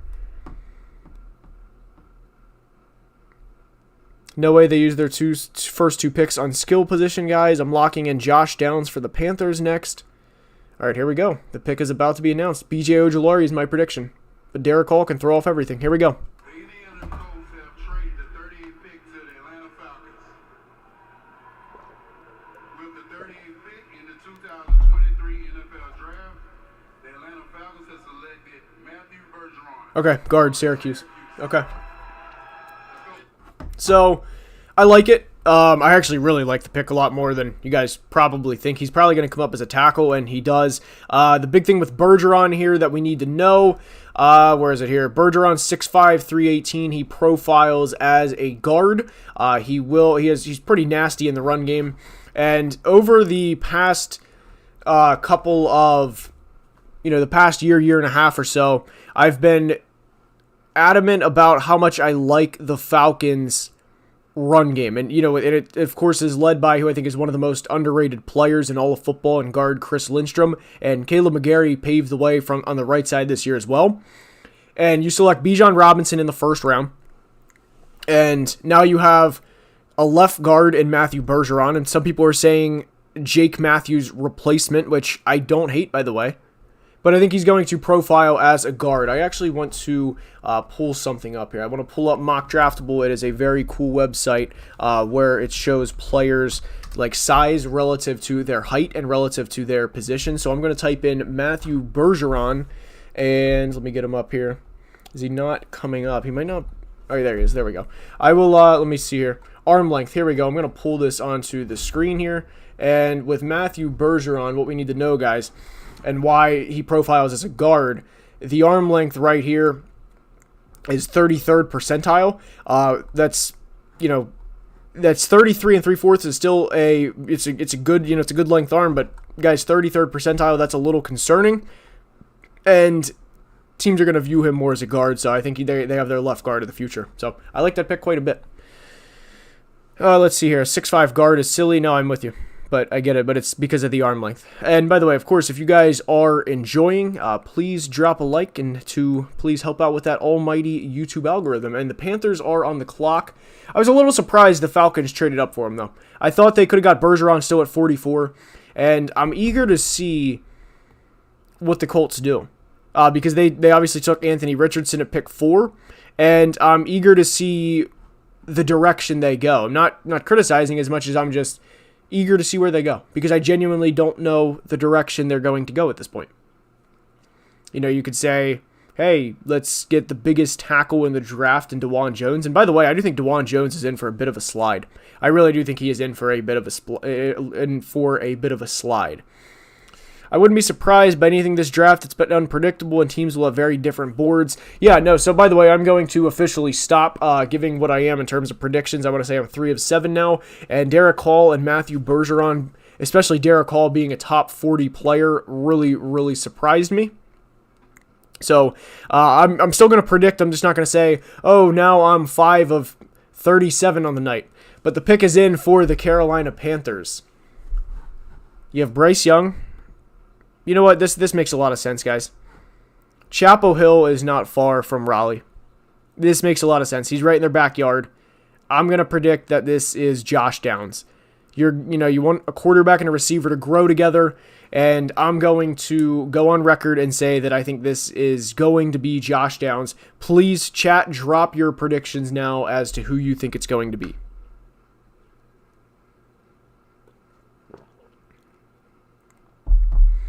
This is going to be a receiver. I think Downs. All right, so we are all on here. Oh, appreciate the. Somebody got on the Patreon. Appreciate the Patreon, Gadiel. Appreciate it. I know he was in here earlier, and like I said, guys, we have the ticker down below. So if you are interested in following on Twitter as well, the link is in the bio, guys. So Twitter, Patreon, both links are in the description, rather. So I don't even watch football anymore, but your videos are so compelling. Hey, I appreciate it, Ronnie. Bernie, rather, not Ronnie. Appreciate it. Packers predictions.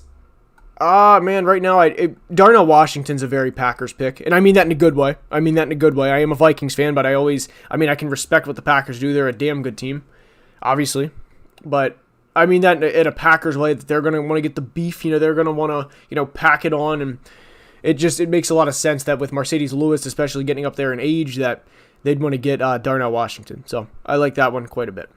All right, so somebody said that's interesting, Panthers. So Zach, I don't know what they did, but if it's interesting, just leave it at interesting and no spoilers, because when it is announced on stage, that's when I'm going to find out. But I think it's going to be Josh Downs, so I hope that I don't know if there's any pick that they could shoot. I mean, there is, of course. I don't want them to try and prove me wrong here, but there's not many picks that they could do that I would just be like, what are we doing? And by the way, I'm going to go off of a comment that said this is interesting, and I'm not looking at the comments because I don't want there to be a spoiler, but it wouldn't surprise me. Actually, they just paid Miles. Never mind, so they're not going to. I was going to say it wouldn't surprise me if they took Zach Charbonnet, but they just paid Miles. Here we go. The pick is about to be announced. First of all, I'd like to say thank you to Nicole and David Tepper and the Carolina Panthers. Final prediction, Josh Downs. And with the 39th pick in the 2023 NFL Draft, the Carolina Panthers select Jonathan Mingo. Wow. Okay, wide receiver, Ole Miss. Okay. That's certainly an interesting pick. I really don't hate it. I know there's going to be people that are going to complain about Mingo. I want to see if I can pull up his profile here on PFF. I think there's going to, hold on, I want to say his drops. Drops are the thing here with Jonathan Mingo. Let's see here. Now, here's a guy. Okay, well, I'm looking to, anyway. No, I would like to pull up his, but no, I would have preferred Josh Downs. So that's Gadiel, by the way. I see you're commenting. Appreciate the Patreon. Really means a lot. No, so I like the pick. It's similar to me though with Sam Laporta over Michael Mayer. It's just a little disappointing to me. And I mean, I like Mingo. I would have preferred Josh Downs. I would have preferred Josh Downs to Jonathan Mingo. And I don't want to kill the Mingo pick. You're doing what you can to help out your young quarterback in Bryce Young. Maybe Cedric Tillman, too. I like that as well. I would have preferred Cedric Tillman to Jonathan Mingo. Like I said, I don't want to kill the pick. I don't think the Mingo pick is as egregious to the Laporta to Mayer one. In terms of, comparing, like, the levels of talent. Like, I don't think Josh Downs is, far and away this level of a prospect compared to Jonathan Mingo. I just simply would have preferred him. Let's see here. New Orleans goes Osiris. In my opinion, he slid further than I thought he would, and they could use all the guard help they could get. Could see JMS here as well if they like him. I have Dusty. I could not agree more with you, man. I could not agree with you more. I'm going to spice it up and predict Musgrave here. Yeah, so the thing is, if you want to spice it up, you can spice it up because there's no wrong guess based on how the draft has gone. I mean, Derek Hall being a top 40 player and Brian Branch potentially not being a top 40 player is something that was not on my bingo card. And 48 hours ago, you make that prediction, you were getting laughed out of the room, laughed out of the whatever, you're getting laughed out. So there's no bad predictions in terms of what a pick could be. So I like that. Luke Musgrave, it makes sense. Luke Musgrave is a coach's kid, which teams do prefer because they're more accustomed to situations. They know there's like this general belief that they know already what's going on and they already have a high football IQ. Luke Musgrave, or he might be a coach's nephew, but football runs in the Musgrave blood. That's what I'm getting at.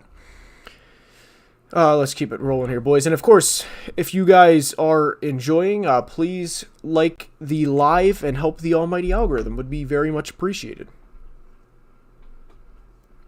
But the pick is in for the Saints, and my official prediction here is going to be Osiris Torrance. I like Osiris a lot. I actually really like Osiris Torrance. Cortrix threw his bingo card away after the Gibbs pick. Is Cordero a pure returner now? No, he is not. Oh, actually, maybe. Good question, Cerberus, because I wasn't factoring in last night's pick of Bijan Robinson. So maybe. I really don't know what the role for him would be at this point in time, but I can't imagine that they have Cordero just be a strict returner. I'd be very surprised by that. But the pick is in for the Saints, and my pick guess is Osiris Torrance here. That is my pick guess. Saints could still use so much. Yep, Joseph, I agree 100%. Here we go, guys. They're coming out. Roman Harper announcing the pick. Former safety. Hey, thank you so much for having me. Hold on. All right, he's doing a little speech, but what I'm going to say, it would not surprise me if it's BJ Ojulari. So Osiris Torrance, BJ Ojulari are my two picks.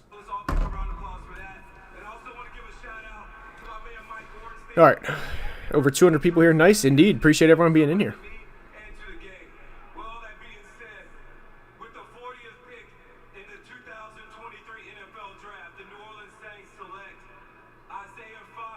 Notre Dame.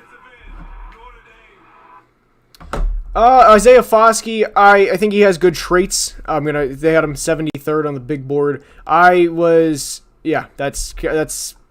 it was a little bit of a reach for Isaiah Foskey.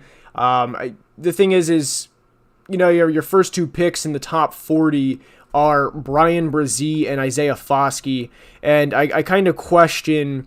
I don't like this pick, and here's why. A lot of people saying they like Foskey. I'm going to push back a little bit, and here's why. If you were going edge and you already had the discussions, because teams obviously, guys, for every mock draft simulation that I myself do, or any other analyst you guys follow, how many do you think teams are doing? They're doing hundreds. There's a team of 40 people in that room. They're doing thousands of mock draft simulations, right? Here's why I push back on the Isaiah Foskey one, just a bit. Last night, you're at pick 29, just 11 picks before, and Nolan Smith is right there, and you take Brian Brzee. Not that there's anything wrong with Brian Brzee, but if heading into tonight, hey, we want to prioritize edge, and Nolan Smith's there, and we're just going to take, Nolan Smith, a guy that was a top 10 to 15 prospect, falls into our laps at 29, and we reach a little bit to take Isaiah Foskey at 40. That's why I push back a little bit. That's why. So, Foskey could be a good player, but I push back a little bit in that regard, and that's why I'm not the biggest fan of Isaiah Foskey. That's why. But hopefully, like I said, he proves me wrong. He's a great pick. I think Brzee was an awful pick, but Foskey over BJ isn't that bad. No, I'm not even worried. I love BJ Ojulari, but I'm not even, I'm not pressed about that as much as I am. Nolan Smith is there last night, and that's the route you went. That's why I'm a little upset. So that's why. I would give that pick, I'd probably give it a C+, because I like Isaiah Foskey, but I just don't like the process that the Saints went about this in the draft. That's the reason for that. Anyway, the Cardinals are back on the clock. The pick is in. Who'd they just trade with? They just traded with who? Hold on. Oh, the Titans. I was like, wait a minute. I knew the Raiders traded with the Colts, and then the Falcons traded with the Colts. Okay, so the Cardinals traded with the Titans. And my pick prediction, by the way, guys, my pick prediction for the Cardinals is going to be exactly what it was 8 picks ago before they traded back, which is still Osiris Torrance. So, guys, I've rightfully so, I feel like, kind of shit on the Cardinals a lot this offseason with how poor their roster is. But Monty Ozenfort, I want to give him credit where it's due if they get Osiris Torrance, and their first 2 picks are Paris Johnson and Osiris. I want to give him credit. I want to give him credit where it's due. And I hope that this is the pick. And by the way, there's not a lot of picks here that he can make, and please don't prove me wrong, Monty. But there's not a lot of picks where I'm just going to be downright just pissed about or just downright disappointed in. So, all right, Devin says it's BJ Ojulari. If it is Devin, please do not spoil future picks, but I hope it's Osiris. So, again, if it is BJ, please do not spoil, but I hope that it's Osiris Torrance, and if it's BJ Ojulari, then I like that pick as well. So, but my prediction is Osiris Torrance. And now we are waiting for the NFL Network to come back from commercial. I love how they're building the trenches and the GM is on fire. Absolutely. And the thing is, if the pick's Osiris, you have a 3 next year. You have an extra 1 next year from trading back to get Will Anderson. I mean, the Cardinals, I love what they're doing right now. I really, really do. So I'm all aboard the Monty Osenfort train. And now it's going to be a long rebuild. Make no mistake about it. They're not going to go 8-9 this year or 11-6 this year, especially with a backup quarterback for most of the year. But I like what Monty's building. I would be very surprised if this is in fact not a trenches pick. And I really like what he's building here. So I'm hoping it's Osiris Torrance. I'm really, really hoping it's Osiris. The pick is in, and it's been in for a couple minutes. And if you know the pick, please do not spoil. That is the pinned comment, so please do not spoil. Somebody said it was B.J. Ojulari. I hope that was a prediction and not a spoil, but my prediction is Osiris Torrance. And I kind of don't want to look at the chat just because I don't want to. I mean, I will, of course, after the pick is made, but I don't want to look just in case somebody typed it. But Monty Osenfort and the guys, they're all clapping it up. They're happy. They're happy as hell in the war room. So hopefully you go Paris Johnson and hopefully you go Osiris Torrance with your first 2 picks. Because that's the start of what you need to rebuild this team. A lot of Cardinals fans. There's a lot of passionate Cardinals fans there. Credit to those guys. Here we go. The pick selection.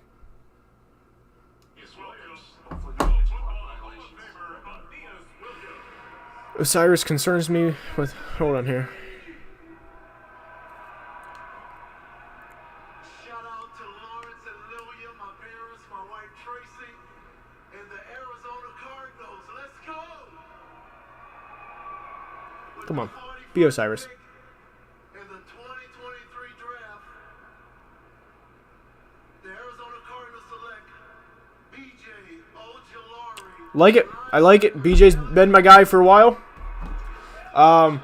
The individual that spoiled BJ Ojulari a couple minutes ago, please do not spoil again. But, because we try to have live reactions, but I absolutely love the BJ Ojulari pick. BJ's been my guy, and I just don't see any way that BJ Ojulari is not going to be a productive NFL player, and that's what the Cardinals need. That's what the Cardinals need, man. So I love it, and I love what Monty Osenfort is doing. The Packers are indeed up, and by the way, if you are here, please, and you're enjoying, please drop a like. Would be very much appreciated. We're also giving live reactions on Twitter as well. But no, I like the BJ Ojulari pick, and I just don't see a way that he's not going to be productive at the NFL level. Remember, his brother is Azeez Ojulari. He plays on the Giants, and the pick is already in for the Packers, by the way. But the thing with BJ Ojulari is he wore the number 18 for LSU, which is a big deal. That's a huge deal at LSU. He has a brother in the NFL. Obviously, the bloodline's there. He's only 20 years old, so he's going to develop. And this is the biggest thing to remember is this is not a 1-year turnaround. Just got inside info. The Packers are taking Bart Starr. That's unfortunately not a. That's a troll. That's unfortunately not going to happen. Dan is hearing Joey Fisher to the Vikings this round. Joey is an interior offensive line prospect from Division II Shepherd. The Packers. My prediction here. I'm gonna go Darnell Washington. The NFL draft. The Green Bay Packers select Luke Musgrave. Okay, I like it. Oregon State. I like the pick. I would have preferred Darnell Washington to them, but I do like Luke Musgrave. I think he's a very good tight end. They lost Tunyon. I have no idea who the tight end is, so I guess tight end, good call. Joseph, you were indeed correct on that. Sitting here hoping my team trades up and gets the only day one starting middle linebacker left in the draft. By the way, I do like the pick for Green Bay, and I'm glad that they actually, they got Jordan Love some help. So, somebody said it's a tight end, but I don't know. I like it. For the Jets now, I would have preferred them to get Steve Avila. But here's my thought process with the Jets. And I'm going to say this a lot with not just the Jets, but with really any team that it applies to moving forward. The Jets have one of the most underrated offensive linemen in football. I think Elijah Vera-Tucker is... I loved Elijah Vera-Tucker coming out of USC 2 years ago. He tore his triceps to end the 2022 season. But with AVT, you have guard and tackle flexibility. And AVT played at right tackle last year. He played at, I want to say, right guard last year, and even left tackle. He played at 3 positions in a span of 6 or 7 games before he got hurt. So you have that flexibility already. You have to protect Aaron Rodgers. Get O'Cyrus Torrence. Just take O'Cyrus Torrence, play Elijah Vera-Tucker out at tackle. He's proven that he can do that. And, kind of make amends for the Will McDonald pick. I didn't care for the Will McDonald pick at 15. I didn't think the value was there. But take O'Cyrus Torrence and don't overthink it. And we'll see who the pick is. They're showing some very passionate Jets fans right now on the screen. Let's keep it rolling here. All right. Brian could slide to 45. That's crazy. That really is crazy that Jonathan Mingo, Bergeron, and Derek Hall were top 40 picks, and Brian Branch is still on the board. That is something I did not have.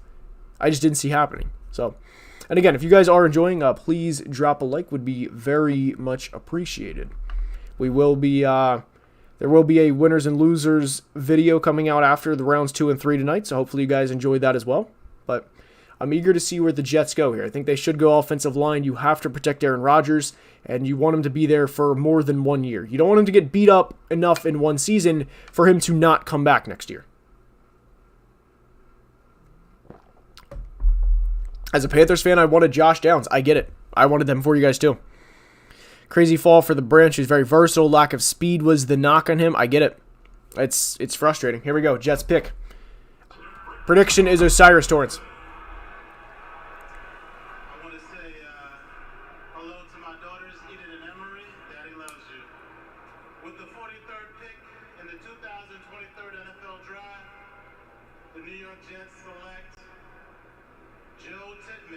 Okay, center, Wisconsin.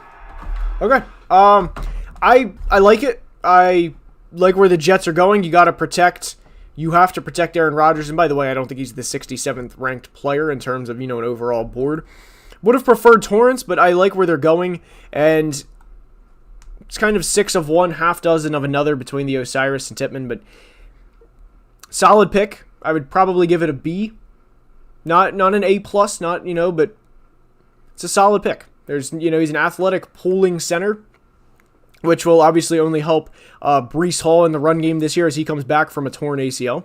So I do like the pick for Tippmann to go to the Jets. Not love it, but it's a good pick. Anyway, let's keep it rolling here. Unreal athleticism at his size. Let's go. Pats can get Josh Downs or Hyatt. I would be very, very excited for the Patriots if they could get one of those guys. You can always slide a center to play guard. Agree, Zach. Branch seems like a Colt. You could slide Brian Branch in anywhere, and he seems like that type of guy. I like Brian Branch quite a bit. I like Brian Branch a lot. McGovern is a cheap 1-year deal. A good point, Zach. Really, really good point. They just brought him back. I love where your head is, Zach. Love that. Breece Hall is my next-door neighbor growing up and spent New Year's with him and his family. That's actually really cool. I know it's way later on, but what do you think the Eagles are going to do at 62 and 66? I mean, look, Evan, here's the deal. I don't know what Howie's going to do, and Howie's probably going to... You know what? Brian Branch might fall till then, and he's just going to scoop up Brian Branch just because it's Howie, right? No, he's going to go BPA, and he's going to look like a genius. I think Howie is... I always think he's been a great GM, and even through the Jalen Reagor part, I wasn't praising him at the time, but of course because of Justin Jefferson, but I always have thought that Howie is a good GM, and I thought he caught a lot of shit that he didn't need to for several years. So I like Howie quite a bit. And my surprise, Keely Ringo's stock has dropped. I personally am not. I was not a big Keely Ringo fan, and I thought he was a lot more of an athlete than a true corner, and I think there's a difference, and I don't think that's not a good thing for Keely. Tremendous athlete. I don't think he's the best corner, and I think he will struggle at the NFL level, so I'm not surprised by him falling at all. Indy going Downs to give Richardson some more weapons or go after O'Cyrus to protect him. I like either pick, and I hope it's... I got to be honest, I hope it's Josh Downs. I'm surprised Josh is still on the board. He was mocked in the first round routinely.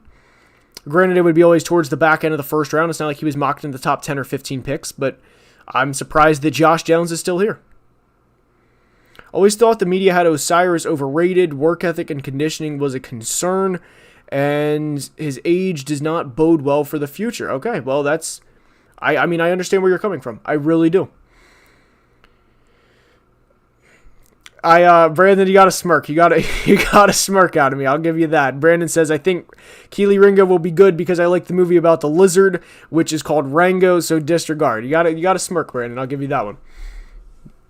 I like where your head's at, though. That's like mixing the two. Anyway, I think Jake thinks they go corner, so I got to be honest, my pick prediction here is Josh Downs, and I can't wait to see where we're going. There was a Colts fan with the blue get up and the blue paint and everything. I gotta be honest, guys, I love the draft fans that go all out with the paint everywhere, because I really wonder, how long do they sit and get prepared for that? Like, do they just plaster the blue paint on it? We're just like, all right, just go on and I'll wash it off when it comes off later. But anyway, no, I think the pick here is going to be Josh Downs. The draft fans, they're awesome. They're the passion that they have. They are awesome.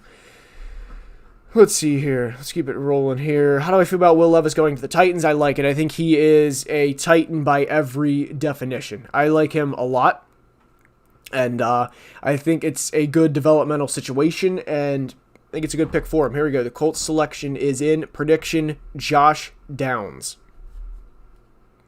Waiting for him to get on stage here. Here we go. Roger Goodell is back out. With the 44th pick in the 2023 NFL Draft, the Indianapolis Colts select Julius Brents. Oh, I like that pick a lot. I love that pick for Indy. Julius Brents, big corner from Kansas State. And the thing is that we've discussed with several teams, he's probably going to be down a little bit because people project him as an athlete right now, just a big athlete. But the thing is with this conference, you have to be able to slow the quarterbacks down. You're not going to hold Patrick Mahomes, Joe Burrow, those guys to 12 or 13 points a game, but you can try. And if you get this big physical freak of a corner, I'm all for it. So I like the pick for them. This guy is a stud for real. Great pick. Pick is in. You'll like it. Okay, Andrew, appreciate you not spoiling. That's a good pick. Let's see here. Dalvin and Za'Darius trade would be good for Minnesota right about now. The good edge rushers are almost dried up. I wouldn't hate it, Evan. And I actually think we are in the final 24 hours of Dalvin Cook being a Viking. Guys, the Lions just made a trade. Did anybody say trade? I don't see trade as a comment. But the Lions have traded up with the Packers, and I would assume it's from pick 48, and it is. So we're going to go ahead and force the trade here with Detroit. I don't know what was also involved in this, and of course we're not looking at value. We're just forcing this trade just so we can have the correct order here. And of course, if you are enjoying, guys, please drop a like. Would really mean a lot. Help with the almighty YouTube algorithm.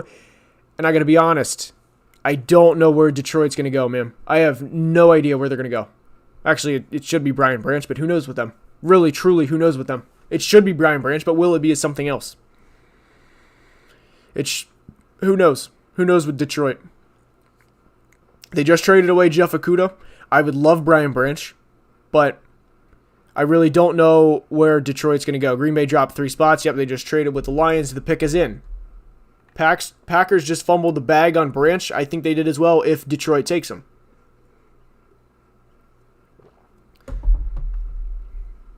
How about an underrated situation here if this pick is not Brian Branch? How about this? The Patriots walk out of the draft with their first and second round pick while acquiring a 4th round pick with Christian Gonzalez and Brian Branch. I mean, that'd be something. Look, guys, I'm a Vikings fan. You guys can see the jersey back here. I don't want the Lions to take Brian Branch either. But I like that idea for New England if this is not the pick. I can't imagine Detroit not taking Brian Branch. It makes too much sense. It just makes far too much sense. They can avenge the Sam Laporta. The Sam Laporta one's just gross, man. It's just a gross pick. It really is. No spoilers, by the way, guys. I saw somebody in all caps say like no spoilers, so I don't know if there was a spoiler. I'm trying not to read the comments, but especially with the pick being in. But I would be very, very surprised if it's not Brian Branch.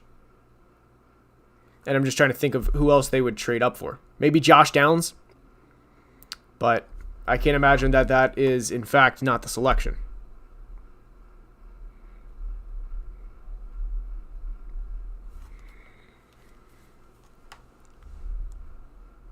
I want to look at the comment section so bad here, guys. I really do. But I don't want to be spoiled here. I don't want to look and see. You know what, I'm going to look here. Lions definitely getting Branch. Think wide receiver's a good idea. If it makes sense, the Lions aren't doing it. Yeah, that makes sense. Do I think Laporta over Mayer can turn out to be like Reagor over Jefferson? From a tight end perspective, not that drastic, because that would require Michael Mayer to be like in the Travis Kelce like tier of tight ends, and it would require him to have over 1,000 yards as a tight end, and I have a hard time seeing Michael Mayer put up like multiple 1,000-yard years in Vegas because you don't know what the quarterback situation in the future is, and whatever you think of Kirk Cousins, Kirk is a Pro Bowl quarterback. Like I know there's gonna be people that Kirk can't win the big game and Kirk's good enough to be in the Pro Bowl but not the Super Bowl, that the whole thing, but Jimmy G is not. He's not that good of a quarterback, and we don't know what's happening next year for the Raiders. We don't know what the future is for the Raiders. So it's not going to be that drastic, but I think it has the potential, like, in that, narrative, yes, I get where you're coming from, but not quite that drastic. All right, let's go, guys. It's got to be Brian Branch. Okay, so the Lions traded a fifth to move up 3 spots. Really good trade for the Lions. Assuming they don't botch this. And I know there's going to be people that say, well, it's the Lions. They're going to botch it. Quickly, before this pick is announced, though, if you guys could drop a like, we're almost at 100, would be very much appreciated. Please do not spoil picks. And this pick is going to be announced very, very shortly. Oh, let's see here, man. I want the Lions to draft good. I want it to be Brian Branch.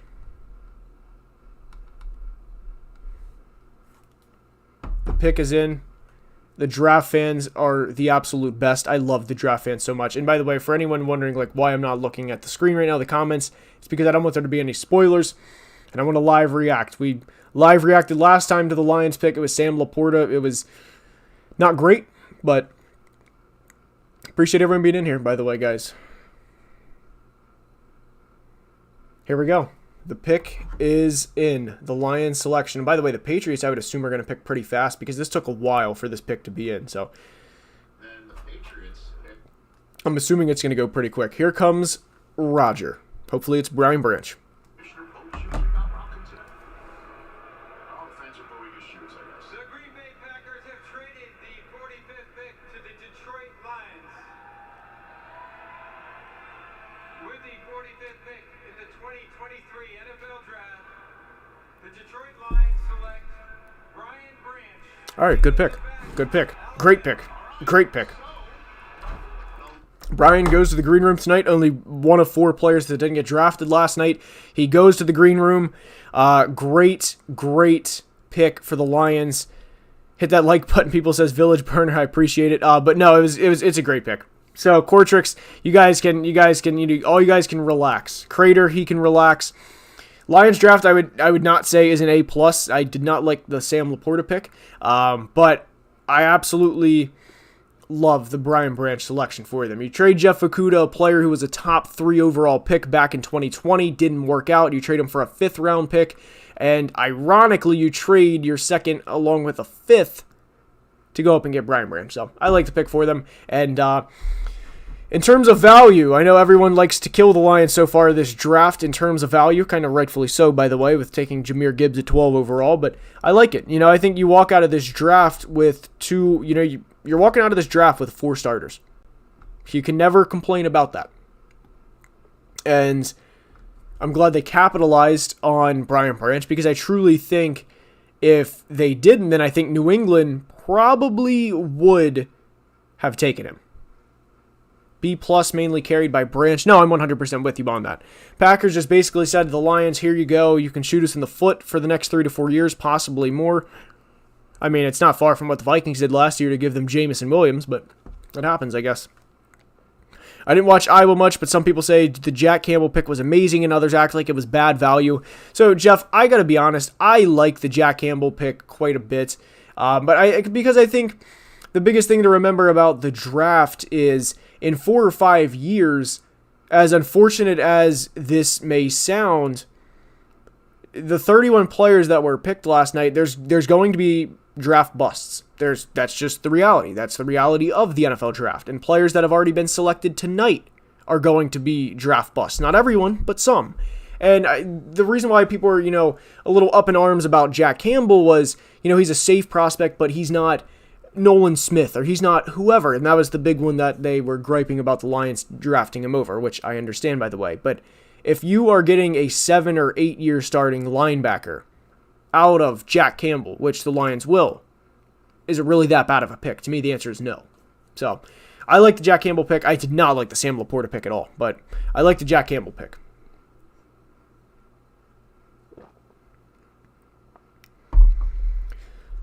Somebody said, why, where is it here? Well, hold on. It was, why is the Sam Laporta pick so bad in your opinion?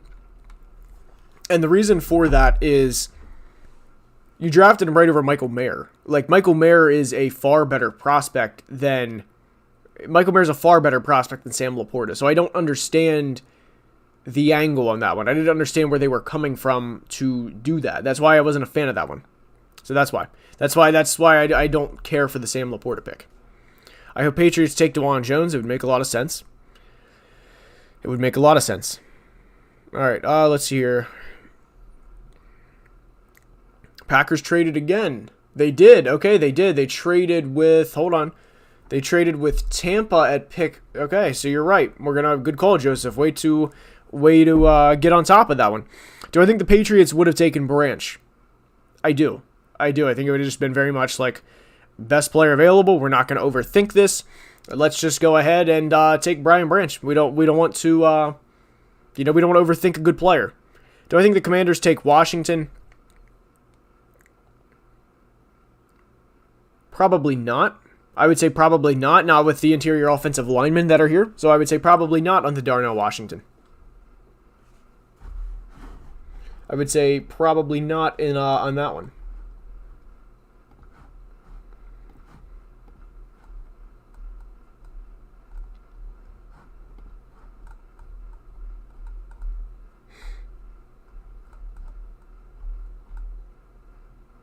All right, let's go here. Guys. What do we have? LOL, Commanders taking Washington. Nice pun. Yeah, I mean, here we go. Patriots selection. By the way, prediction is, I'm going to say DeJuan Jones. I like that pick.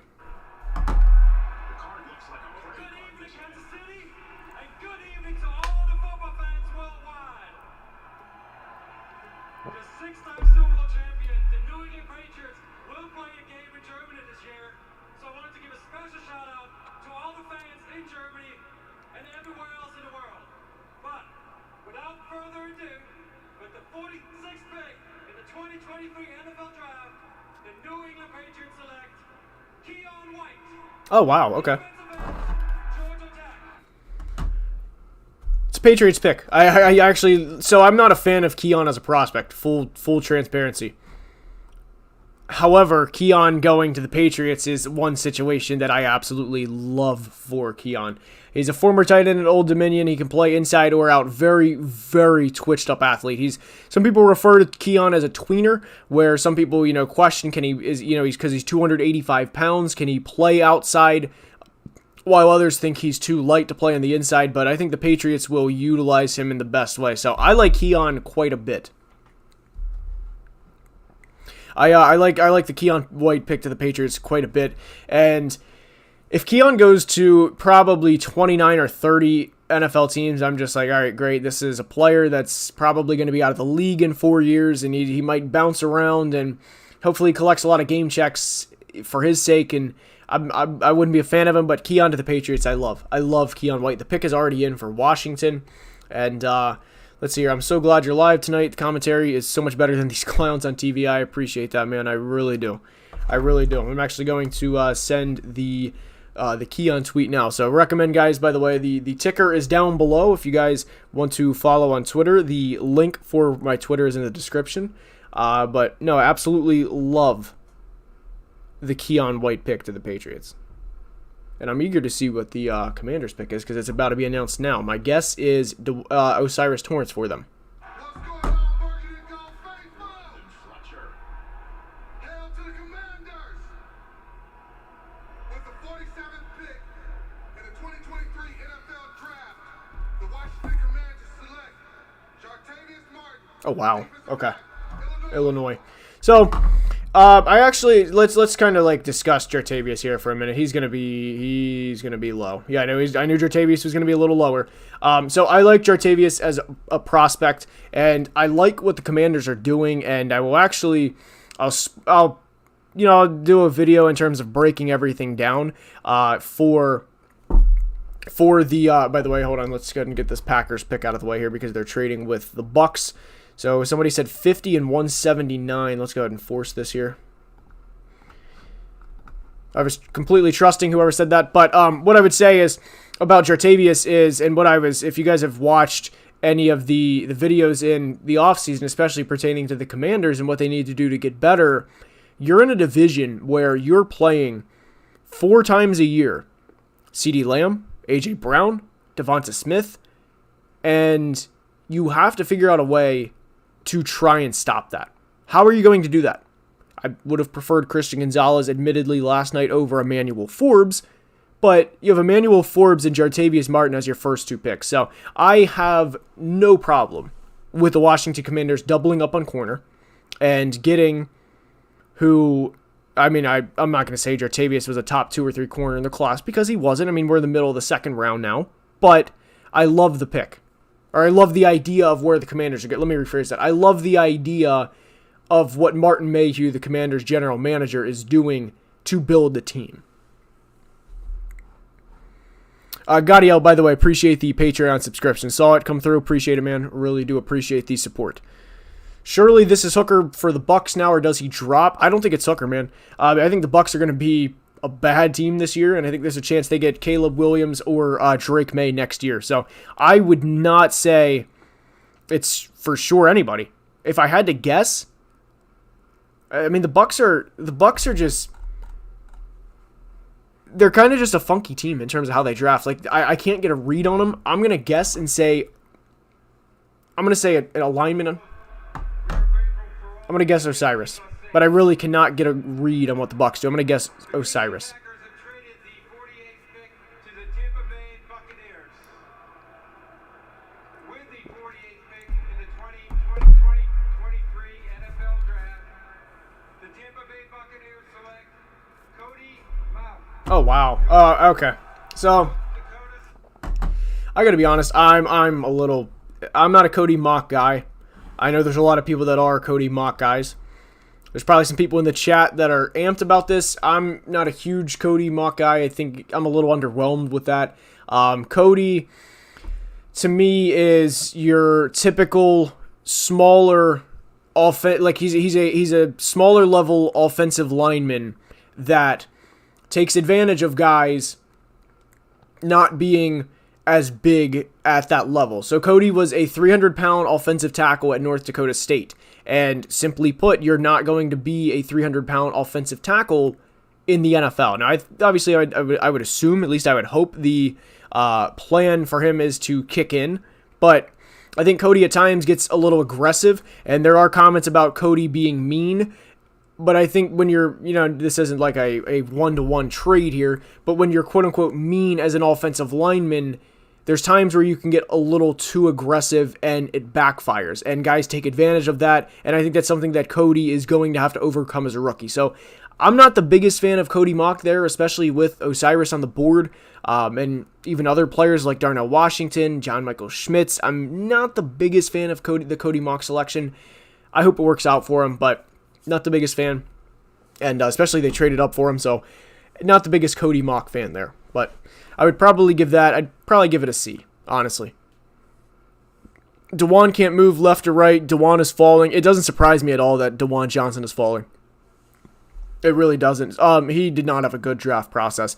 He dominated the first day of the Senior Bowl. He didn't weigh in at his pro day, which to me is a big red flag. You know, like DeJuan Jones, of course, guys, he's 6'8", he's 375 pounds, which is obviously massive. And, you know, I know we just talked about Cody Mock being a little too small to play a tackle, but that 70-pound difference between Mock and DeJuan Jones is substantial. And we're talking about a guy that is 5 or 10 pounds from eating his way out of the league in DeJuan Jones. He's not going to play tackle at 385. He's not. And that's why I think he's falling. I think a lot of teams are a little weary of the draft process. For him to dominate the way he did down at the Senior Bowl at day one and then to just kind of just tank from there. So I wouldn't be surprised if we're pick 75, pick 80 in the middle of the third round and DeJuan Jones is still there. And the biggest thing, I think DeJuan Jones has the talent. I like DeJuan as a prospect really quite a bit, but it's not just, you're not just drafting a football player. You also have to take into account what's between the ears and, is the work ethic there. And I hope it is for DeJuan. I like him as a prospect, but his tank has fallen and a lot of teams are out on him. All right, let's see here. Joseph, exactly. I personally don't like tackles that are too big, and that's DeJuan Jones is a very, very big offensive tackle. All right, let's see here. I can see Steelers taking downs. I actually have no idea where the Steelers are going here. Steelers' first two picks so far, I like them both. Broderick Jones, Joey Porter Jr. I actually have an idea of where they're going to go, or at least where I think they're going to go. My guess, I'm actually surprised Trenton Simpson is this far down on PFF's board. I think it's going to be Trenton Simpson. I think it's going to be the Steelers. I think it's going to be the Steelers pick. That's who I think it's going to be. Cody says Trenton Simpson. And by the way, if you are watching, please do not spoil. Cody, I hope that was a guess. But, oh, sorry, I have Dusty. I saw this. I meant to reply. I apologize. Thoughts on two Illinois corners going in the top 50. Honestly surprised Martin's tape was good enough to be drafted that high after playing alongside Witherspoon. I'm with you. I thought Jartavius was a little overdrafted, but I like the Commander's strategy of going two corners in the first two rounds to try and stop A.J. Brown, Devonta Smith, and CeeDee Lamb, who you are effectively playing for a quarter of your schedule. So I get it, and I like it, but I think I would have picked different corners than what Washington did. So hopefully it works out for him, but it's definitely a guess. Good call, Cody. Good call. My guess is Trenton Simpson here. The pick is in, guys. The pick is in. So please drop your predictions now. Drop your predictions now. Somebody asked if Cam Smith is overrated. I think maybe media overrated. I thought Cam Smith was right around now a mid to second, early to mid second. I wasn't the biggest Cam Smith fan. And the thing is when you're doing mock drafts, you have to obviously put 31 players in a round one mock draft. But I was never like a huge fan of, Cam going in the top 25. Here we go. Trenton Simpson is the prediction. 49th pick of the 2023 NFL Draft. The Pittsburgh Steelers select Keanu Benton. Oh, I love that. Love that pick for them. Love that. Oh, boy, do I love that pick for the Steelers. All right, so last year, guys, the Steelers in the third round, they take DeMarvin Leal, who was a project pick, third round, and who could still work out for them. Let's go ahead and get that on the record. He played a bit at the end of the year. He could still work out. Not a lot, but he played a little bit. But now you have Keanu Benton, and guys, Cam Hayward was a first-round pick all the way back in 2011. So I absolutely love that pick for them. Keanu is nasty. He's a Big Ten defensive lineman. He's mean. I love that pick for them. And by the way, if you guys are enjoying, please drop a like. Would be very, very much appreciated with the almighty YouTube algorithm. I know a lot of people are live tonight, so I just want to say I appreciate everyone being in here for the live. So watch out, Gervin Dexter in the 50s. That would be very surprising. Packers pick is in already, says Joseph. Indeed it is. Jimbo also says it's in. No idea who. Like I said earlier, when I thought they were going to pick, or when they did pick when they picked Luke, so the thing is Luke Musgrave really messes up my prediction because I thought it was going to be Darnell Washington. Hopefully it's Josh Downs. For Jordan Love's sake, I hope it's Josh Downs. But appreciate everyone dropping likes, by the way.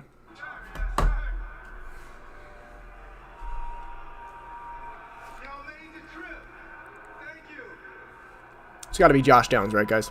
Jordan Love, we got some help for you. Okay. 50th pick in the 2023 NFL Draft. The Green Bay Packers, the best franchise, by the way, in my opinion. Select Jaden Reed. Wide Wow. Michigan. Wow. We always get good receivers in the second round. Okay. Jaden Reed. I did not think he was going to be drafted this high. I like Jaden Reed quite a bit. I thought he was a sleeper that we would maybe see late tonight.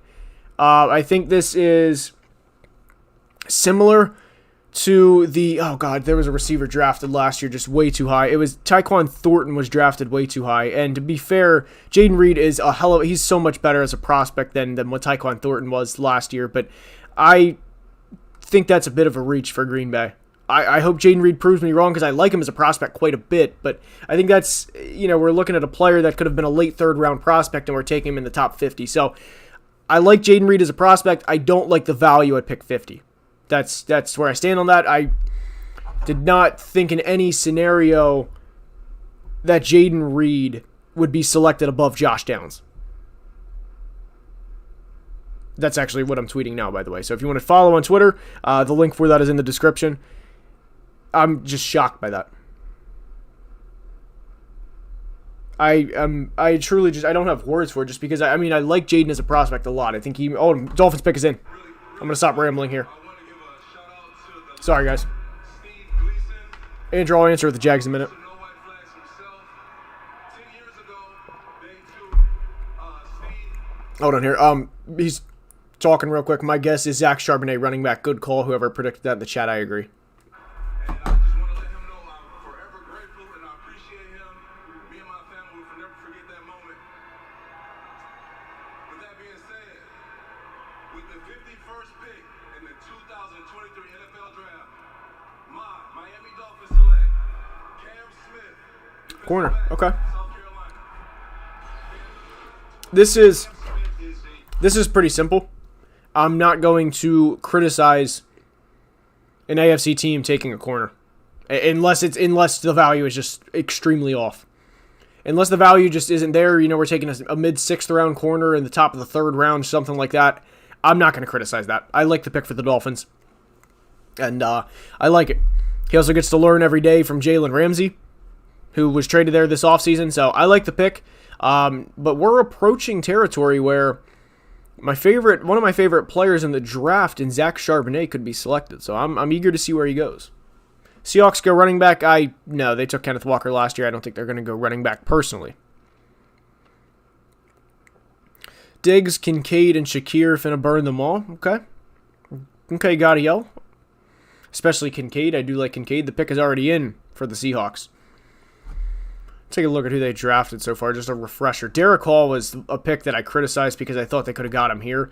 So if they take Osiris Torrance at 52, I'm just going to pretend that they took him at 37 and they took Derek Hall at 52. But my prediction is Osiris Torrance, just like it was a pick 37.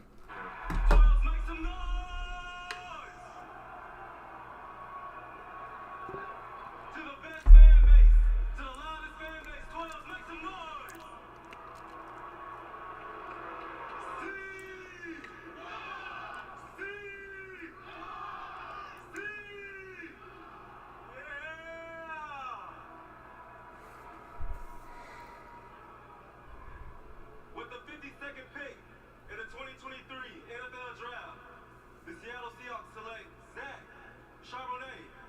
Oh! Oh! I just said I wonder where he goes. Just big shout out to whoever said, hold on. Jake said, do the Seahawks go running back? And I said, absolutely no chance he goes. So Jake, credit to you, man. That's insane, man. That's actually insane. I am just absolutely shocked about... I'm shocked. Kenneth Walker, Zach Charbonnet, Jackson Smith-Njigba, DK Metcalf. I'm shocked, man. I love Zach Charbonnet, but I'm shocked by this selection. Torrance to the Bears, it makes sense. I think Osiris is going to be the guy that falls. Every year there's a player that falls, and I think it's going to be Osiris this year. Are they trying to run a two-back system? Evidently. That is not one that I had. And Zach Charbonnet was my favorite running back in the draft. I loved Zach Charbonnet. Happy for him, man. Happy for him. Pick is already in for Chicago. I don't know where they're going. I'm not going to sit here and act like I do. But the pick is in, and we just went to commercial. So this is going to be a couple minutes. So please do not spoil the Bears pick. But I will ask, though, by the way, if you guys are enjoying, to please like the live. Would mean the world. Appreciate everyone being in here. And there will be a winners and losers through the first 3 rounds at the end of tonight. I don't know how we're going to go about that, but we're going to go about it, and kind of like we did last night. Let's see here. What does this mean fantasy-wise for Kenneth Walker, man? That's a whole discussion. I don't know. It devalues him. I mean, you take running backs in the second round in back-to-back years, it definitely devalues Kenneth Walker. For anybody that takes, or anybody that has Kenneth Walker in Dynasty, that's just definitely devalued. And the running back position right now is actually pretty bad in Dynasty, like, to begin with, but it definitely devalues him, for sure. Bears got to go O-line. I'm with you. I will say, where's the under? Nick Sautaveri from Old Dominion is an underrated prospect. He's an underrated prospect. I don't know when he's going to go tonight, but I do like Nick Sautaveri quite a bit. So he's a bit of an underrated one, and I think somebody will get a steal with him, but we'll see where he goes tonight. But guys, I don't know where the Bears are going to go here. I would think that it's got to be offensive line. Somebody says Torrance Shorley. I'm from Chicago. JMS went to high school in Chicago. He grew up a Bears fan. That'd be cool as hell.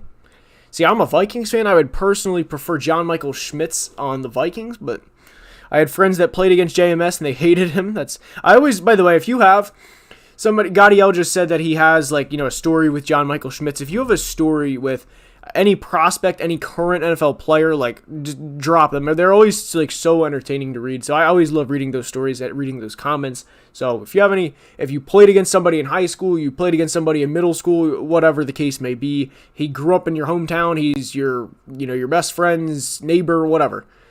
I always love reading those comments. Laquan Treadwell went to my high school. Yeah, I know he's from the Chicago area.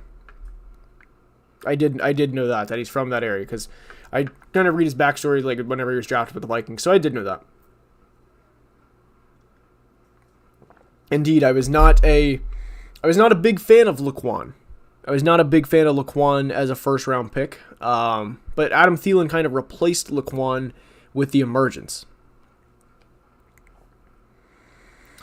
I dropped a pick in front of Will McDonald in high school. He played both ways. Yeah, that would actually suck because you probably got rocked on top of it. Will McDonald was probably there waiting for that, and he probably gave you that shoulder anyway. All right, Andrew, I'm sorry, man. I'm sorry. I saw this a while ago. Who should the Jags draft? Look, Osiris, if he's there. That's who they should draft. I apologize, Andrew. I saw that a while ago, but Osiris. And if not, their first-round pick last night was Anton Harrison. Like we've said with everybody, I would not hate going corner in the AFC. And especially now with 3 young quarterbacks in the AFC South, or 4 technically if you include Trevor, 3 that you have to play against, corner. I went to school with Ryan Leaf. That's awesome. That's awesome, actually. I'm actually really happy to see him turn his life around, by the way. How good is Cam Smith? Because we didn't need a corner, but we took one. It was good value. This draft is a lot of value. You're not going to have the big blue chip players, especially when your first pick's at 51. But I like it. Oh, he's just playing. Well, anyway, still happy to see him turn his life around. But the pick is in for the Bears. They got to go O-line. John Michael Schmitz staring him right in the face. Chicago should go Torrance. They need tackle, but the value is too good to pass up. Jones isn't worth a pick, and he might still be available later. I went to school with Josh Dotson. He was a senior when I was a freshman. Oh, Cortrix, I like that one. I predict Chandler Zavala. I do like Chandler Zavala, by the way. Travis Hunter's high school team lost to them in the state playoffs. Here we go.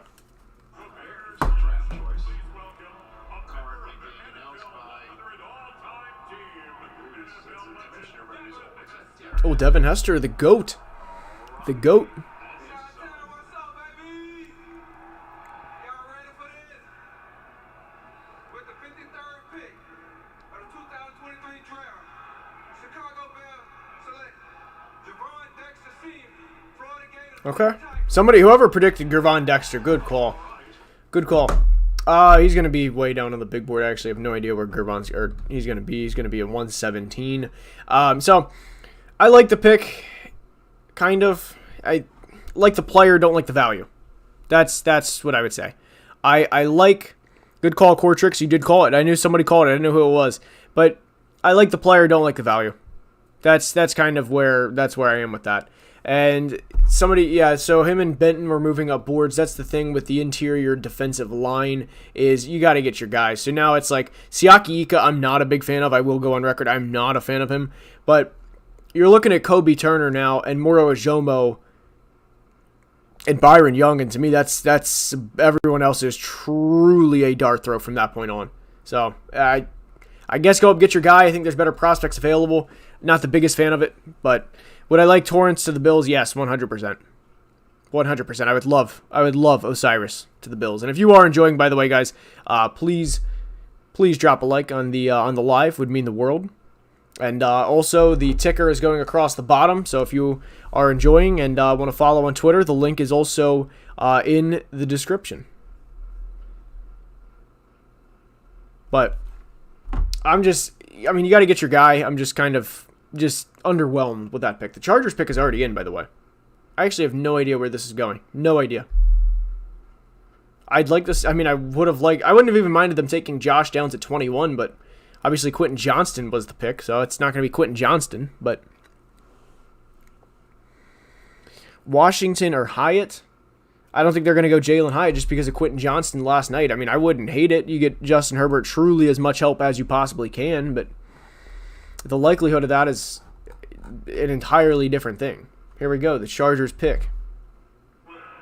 Chiefs made a trade. Oh, wow, they did. We'll get to that in a minute. I just want to take a brief moment to thank all of you fans from every team.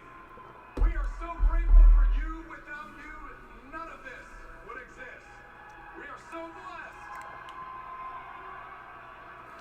With the 54th pick in the 2023 NFL Draft, the Chargers select Tuli Peloto. Okay. linebacker, U.S. Would have preferred a corner for them. I like Tuli as a prospect. Actually, this is a pretty good landing spot for him. You now have Joey Bosa, Khalil Mack, and Tuli Peloto. So I'm not going to kill the pick. I personally would have preferred DJ Turner, but I like the situation for Tuli quite a bit. He's already from the area. I'm sure he knew he was on their board. Actually, definitely knew he was on their board. I just can't imagine you're that close to the facility and in that area and not know that, the Chargers want you. So, we got to change this trade, by the way, because the Chiefs just traded up. But would have preferred somebody else than Tuli, but I'm not going to kill the pick entirely. I think he's a good player. Would have preferred DJ Turner in that situation. And for the Chiefs, guys, we're gonna really give the Chiefs Josh Downs. We're gonna give the Chiefs Josh Downs. It's got to be Josh Downs. It's got to be Josh Downs. And by the way, they just showed James D. Roz on the screen, so that was pretty cool. But it's got to be Josh Downs, right? The pick is in. I mean, guys, the Kansas City Chiefs there's a chance they get out of the first two rounds with Felix and Adike Uzama and Josh Downs. Good luck, man. Somebody said it has to be DeJuan Jones. I don't think it has to be. Let's see here. That's a B-. I would agree with that grade, Sander, by the way. I would agree with that. I got you, Gaudio. I read that and I was like, oh, I don't know about that. What do I think about Jaden Reed to Green Bay? I love the receiver, didn't like the value. I would have preferred Josh Downs. You're taking a receiver in the top 50. Why not have it be a better prospect? So I thought they could have got Jaden Reed in the third round, but it didn't like the value. I love the player, though. Love the player, just didn't like the value. Josh Downs is crazy. Yeah, man, if they get Josh Downs, it's just like, dude, like, what are we doing? Like, it's like we're going to have conference royalty where we have the Chiefs in the AFC, we have the Eagles in the NFC, and just meet in the Super Bowl. Just we're going to repeat, and we're just going to have them just meet in the Super Bowl. So, Jalen Hyatt's still sitting there too. Jalen Hyatt's drop, I got to be honest, doesn't surprise me. Imagine Hyatt speeding that offense. I don't think it's going to be Jalen Hyatt. I really don't. I'd be actually pretty surprised if it is, but I don't think the pick is going to be Jalen Hyatt, personally. By the way, I've really enjoyed. We're over 2 hours now, so I've enjoyed this. This is a nice. We're gonna be. I have made a decision that I will be live next year in the first round, and right now, hopefully everyone is subscribed to the channel. If you're not already, then please subscribe. But we're at 72 right now, 72.5. Hopefully next year we're over 100 next year. So. And people that are commenting that it's been enjoyable, it means the world, guys. But hopefully we're over 100 next year, and we will be live for the first round next year. So appreciate you streaming. I've loved it so far. That's what we love to hear, guys. But Josh Downs to the Chiefs is this is what the pick to me has to be, because they don't need interior offensive line. They have Joe Tooney, they have Creed Humphrey, they have Trey Smith, they just paid Juwan Taylor. Oh man. Which Bulldog are the Eagles drafting, Keeley or Darnell? A good question. Good question. Probably Darnell, just to have like the ultimate just size advantage. Great show, bro. Appreciate it. And like I said, we will have the biggest winners and losers after rounds 1 through 3 tonight. Guys, I'm just kind of like buying time here with this still on commercial, but guys, I was hauling ass last night while I was recording that, and I was trying not to rush through it, but I was like, oh boy, like we're pushing for time here. Like, I was sweating to get that out in time, so I was glad that we did. 56 for 61 and 135. Was there a trade? There was. Good call, Zach. Way to recognize that. Appreciate that. I'm not a fan of Washington. He seems too clumsy. I think he's a situational player. I'm right there with you. And I get where you're coming from in terms of not being a fan, because I think he's a very situational player. Same thing with Keon White. I think they're like the ultimate chess piece. So I 100% get where you're coming from in that regard. Chiefs on the clock. It's got to be Josh Downs. Right?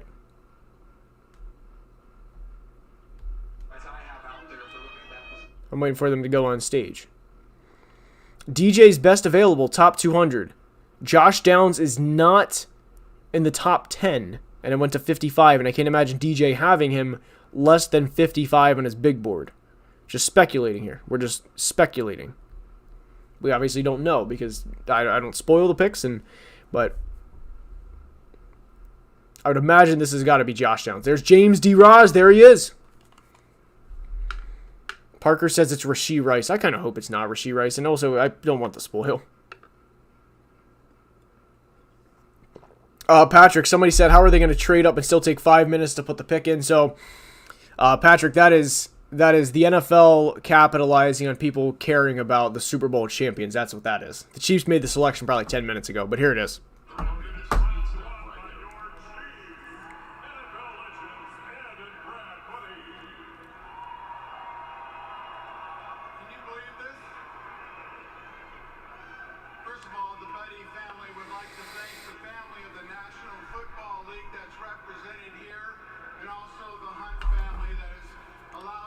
Okay, so these dudes are the first two father and son to ever be selected in the first round by the same team.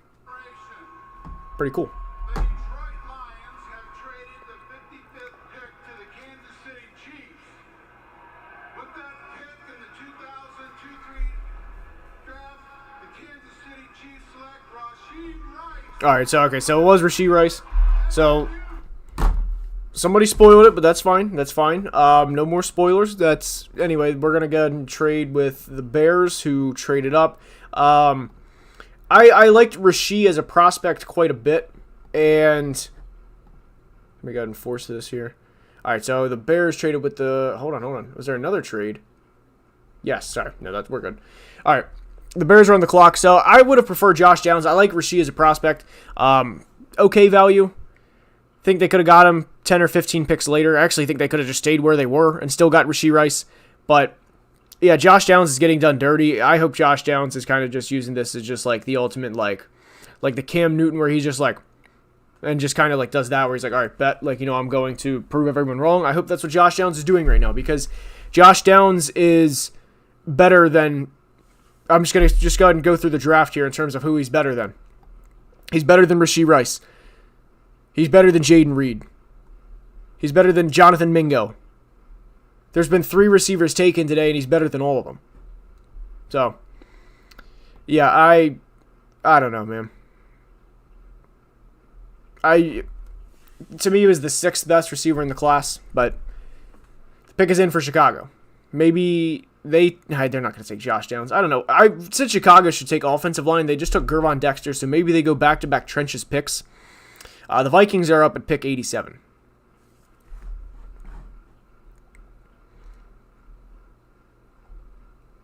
All right, let's see here. All right, here we go. They're on the clock. Hester's back up.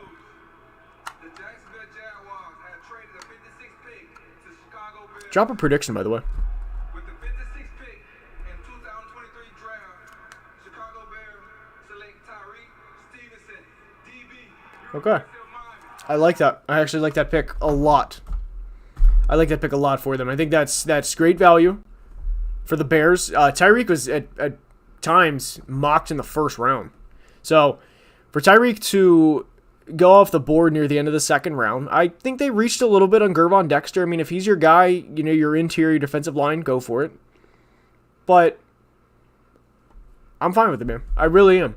And the Bears draft, you know, we're 3 picks in. You can really start to see how a draft is formulating. And the Bears' first pick was Darnell Wright last night. They come back tonight. They get Gervon Dexter and Tyreek Stevenson. While I don't think it's, you know, a flashy draft by any means, I like it. I think they're going to be solid players for them. So I think the Bears are doing a solid job here. I really, really do. Beef on the lines, exactly. Why pass on DJ Turner? I get it. Yeah, I get where you're coming from. I still think it's solid value for Tyreek. I do. I had DJ Turner a little higher than Stevenson, but I think both are good value in this situation. So I like to pick either way. And who's having the worst draft so far? Who was having the... Hold on. Giants are on the clock. Sorry, I didn't realize they were already up.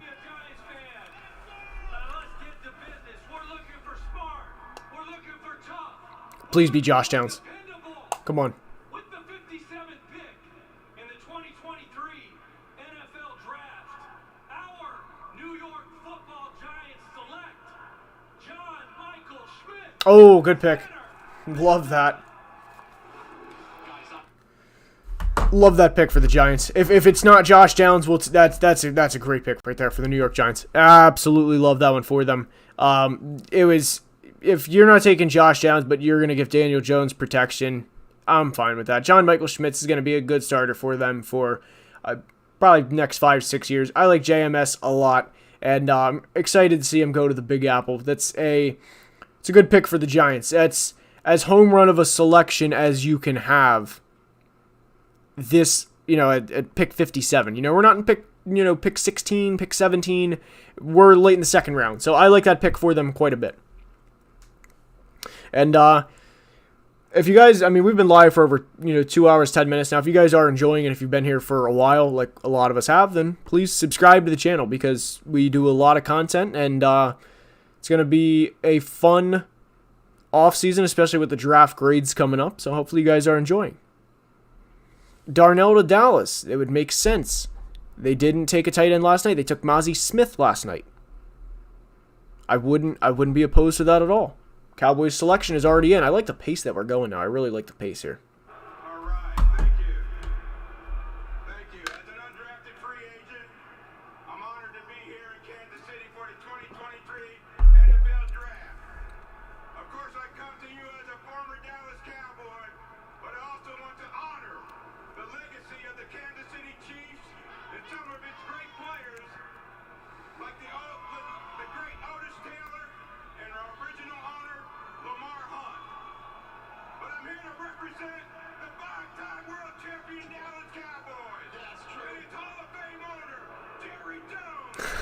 He's just asking to get booed, man. Oh.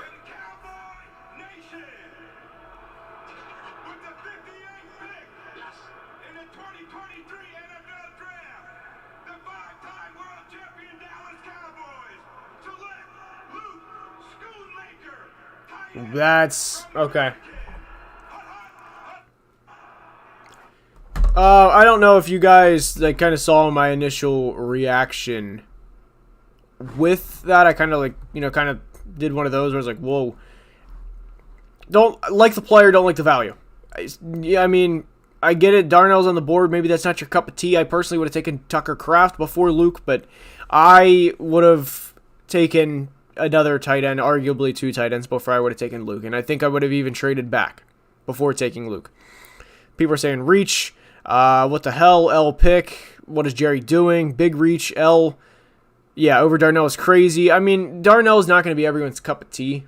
And so I'm going to kind of exclude Darnell. Maybe the Cowboys just evidently don't like Darnell, don't want him as don't want him on their team. But I'm not a fan of Luke in the second round. Not there at least. Bad pick. I would probably give the Luke Schoonmaker in the second round. I'd probably give it a C. I'd give the John Michael Schmitz in the late second an A+. So, yeah, Kuntz over Darnell. Okay. I mean, like I said, it's not going to be everybody's. Darnell Washington is not going to be everybody's cup of tea. Thoughts on the Saints selections so far. So I'm just going to go up and go through these because I do not have everybody's draft memorized so far. The Saints so far have been Brian Brzee and Isaiah Foskey. I was a little critical of the Isaiah Foskey one, just because you didn't walk into the draft tonight and say, all right, we're going to determine, like we just determined that edge is something we want, right? And Nolan Smith was available for you last night. He fell in your lap, and you take Brian Brzee, who I'm not the biggest fan of, admittedly. So I was a little critical of that, and I thought the Saints got a little too cute with it. I am not the biggest fan of their draft. I hope it works out. I would put it kind of in the lower third at the moment, but I'm not the biggest fan of the Saints draft at the moment. Bills take Torrance. I'm calling it. I hope they take Osiris. I really do. I really hope they do. But Torrance to Buffalo would be amazing at the back end of the second. Why did the Commanders take O-line? We just drafted a DB. So I like the Commanders' thought process here, guys, because the Commanders know they have to stop 3 key receivers in their division to win the division. You have to stop CD, Devontae, and A.J. Brown. And the key to winning your division, or the key to getting to the playoffs, is to win your division. So I don't hate the Commanders, by the way. Good pick by Buffalo. Please do not spoil. Please do not spoil. No spoilers, guys. We have. I'm going to try not to look at the chat from here on out because I hope that a spoiler is not in there. This pick has not been announced and they're still on a commercial. So they went kind of like 4 picks rapid fire. So now we're probably going to have like 5 or 10 minutes of just commercials, and we gotta whatever, and we gotta do the whole thing, and the NFL's got to make their money, of course.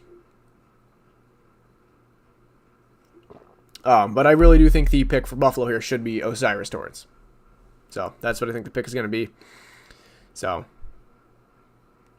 just can't wait for them to make the pick. And we got another commercial. No spoilers. How do I rank the Raiders drafts among teams? Again, haven't memorized all the drafts yet, but it's Michael Mayer and Tyree Wilson. I love it. I love it. I love the Raiders draft so far. Dave Ziegler. The thing with the Raiders is it's obviously not the same in this aspect, but similar in the fact with the Cardinals, where you're not like close to winning your division. Like you're not close to beating the Chiefs, and winning 13 games a year, right? How do you do that? How do you get there though? You draft good football players. So I like what the Raiders are doing quite a bit. I like their draft, and I would probably put it in the top 10 so far. Minimum, by the way. So I like what they're doing. I really, really like what they're doing. Steelers made me a happy fan today. Good for you, man. No, good for you. I like what they're doing too. I really do. Keanu Benton, Joey Porter Jr., and of course last night Broderick Jones. I would put their draft also in the top 10. So I like it. Will there be a draft grades by team video post draft? Probably not by team because that's 30 videos to dive into. I might do divisions. But there's going to be more exclusive content on Patreon regarding that, more specific teams, which the link for that is in the description. Also, the link for my Twitter is also in the description if you want to follow on there. But like Patreon, there's always like specific requests you can make. So maybe, but it's not going to be for all 32 NFL teams just because that would take up the entire month of May. Bills are on the clock here, though. Now, everybody's coming out here talking about how you fans are. You guys have all been great. But it is Bills Mafia over everything.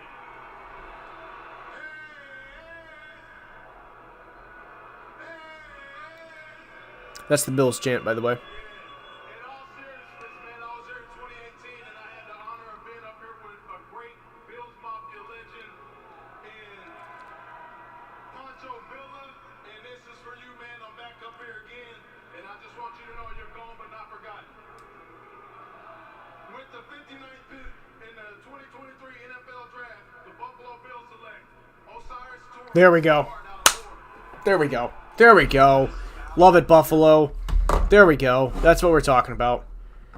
Dalton Kincaid, Osiris Torrance. How do you get better? That right there. Love it. I mean, there's nothing more to say. 2 A+ picks for Buffalo. 2 A+ picks for the Bills to start their draft. Like I said, can't emphasize it enough. 2 A+ picks for the Bills to start their draft. Love it.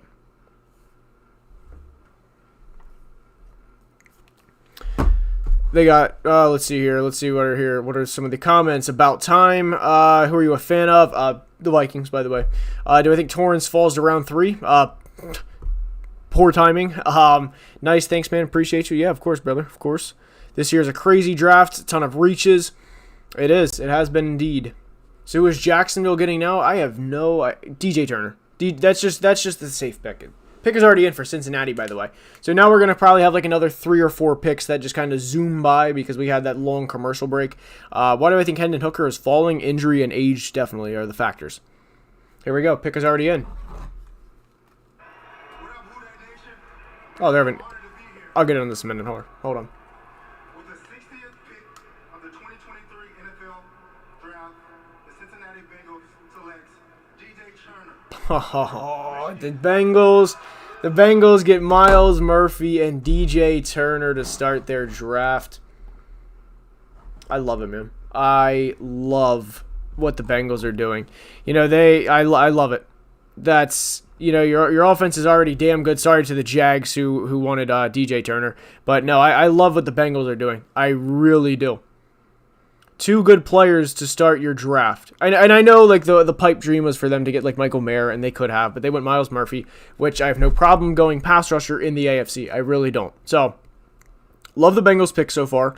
And like with Buffalo, I think you have 2 A+ picks to start the draft.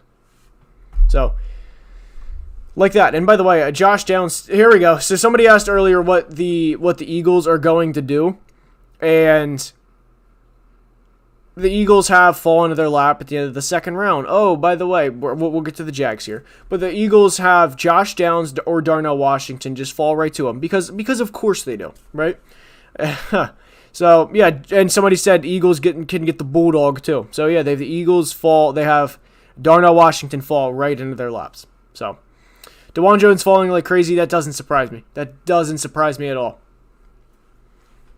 But I'm glad to see the Bills get Osiris Torrance. And by the way, the Bengals had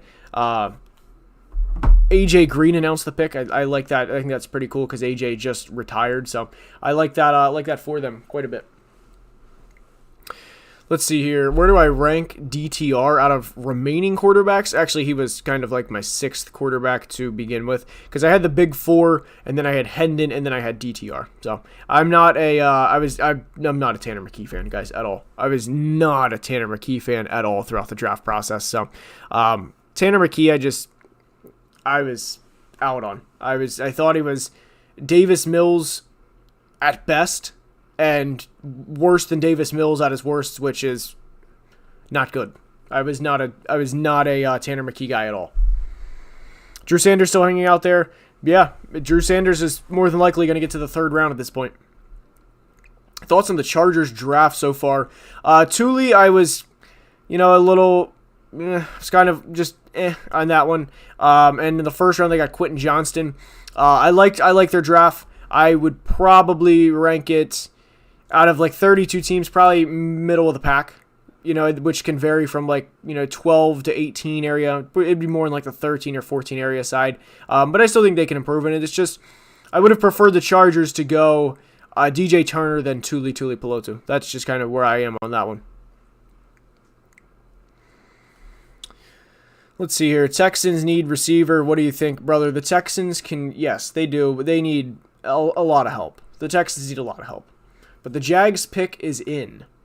By the way, guys, if you are enjoying and if you were not subscribed to the channel, please consider subscribing. It would mean the world, and we're on the road to 100K. So that's, we're at 72, and we're trying to get there. So if you guys are enjoying, please consider subscribing. If you're not already, of course.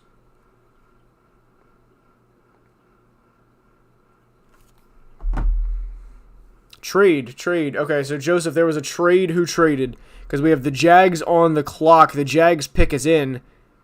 And the Eagles trade. Eagles traded. Okay, who did they trade with? What if somebody trades up to get Hendon right in front of the Lions, who could be a developmental quarterback team? I'm throwing that possibility out there. I'm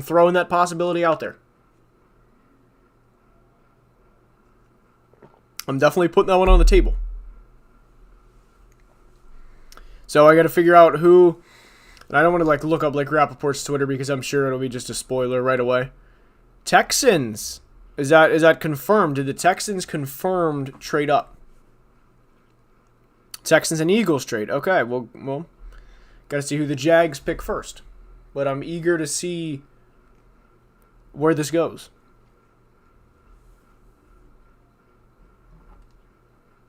And that is, it's on the screen now that the Houston traded up.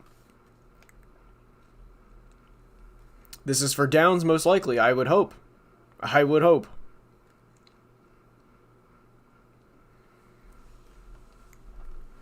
Jalen Hyatt falling out of the first 2 rounds would not surprise me at all. It really wouldn't.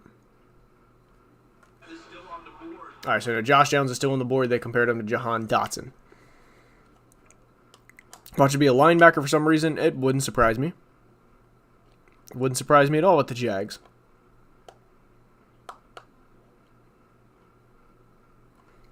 Hold on. I do want to take a look at the Jags draft so far. 1 pick, and it's Anton Harrison.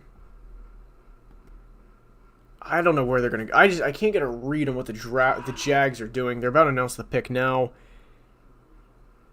I would guess Drew Sanders. I don't have a read on this. Hey, I can't leave out here without giving one big Duval. All right, with the 61st pick in the 2023 NFL Draft, the Jacksonville Jaguars select Brenton Strange, tight end. Okay. So Brenton Strange, I've been to a couple Penn State games in person quite a bit. I thought Brenton was a little underrated throughout the draft process, and I like Brenton quite a bit. But Brenton is, it's 61. It's a little, that's shocking. That's shocking. I'm going to say that because I think they could have traded back to, I guess Houston wanted to trade up. They could have said, hey, Houston, we'll take an extra 6, and we will, look, come get your guy, and we can still get Brenton Strange at 66.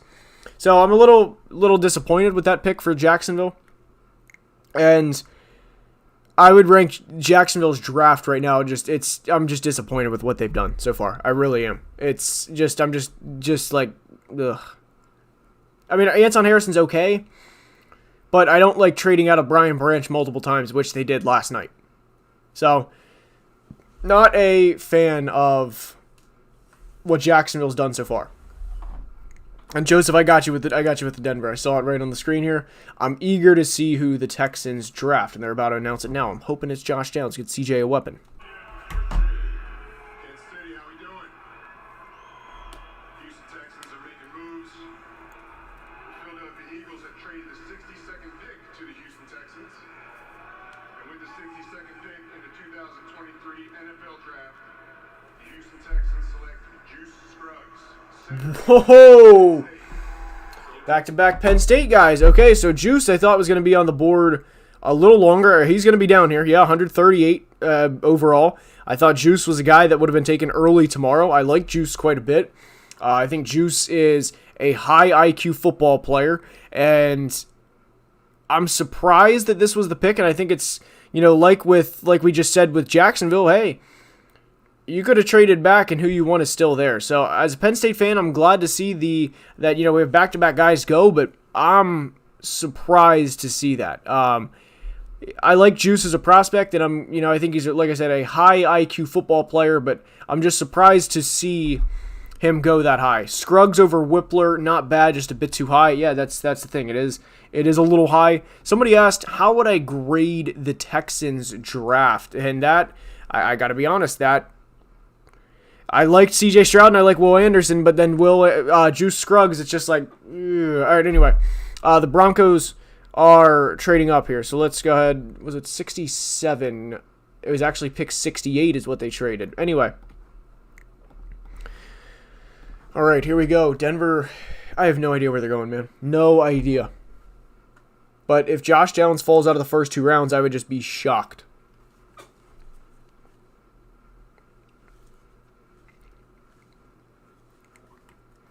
The Broncos with the final pick in the second round is about to be announced. Here we go. Here we go, guys. It is about to be announced. Shout out to my daughter Marley, my son DeMarcus, and also my son Michael. I know they're watching. The Detroit Lions have traded the 63rd pick to the Denver Broncos. With the 63rd pick in the 2023 NFL Draft, the Denver Broncos select Marvin Mims. Okay, I like it.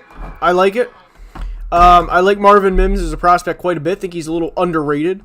Would have preferred Josh Downs, but I think this is a good landing spot for Marvin. I really do. Let's see here. Please look at Adam Schefter's tweet about the Russ trade. There's no spoiler there. Okay. Let's take a look here.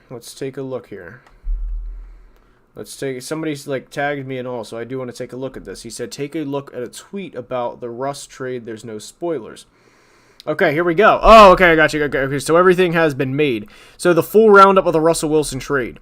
The Broncos get Russell Wilson, and the Seahawks get a 2022 4th-round pick, Ioma Uwazurike, and the Seahawks get Drew Lock, Noah Fant, Shelby Harris, Charles Cross, Boye Mafe, Tyreek Smith, Devin Witherspoon, and Derek Hall. Indeed, the Seahawks got a haul. But Josh Downs got into the 3rd round, so did Darnell Washington. Darnell didn't surprise me just because he's kind of like DeJuan Jones where he's not a player for everyone.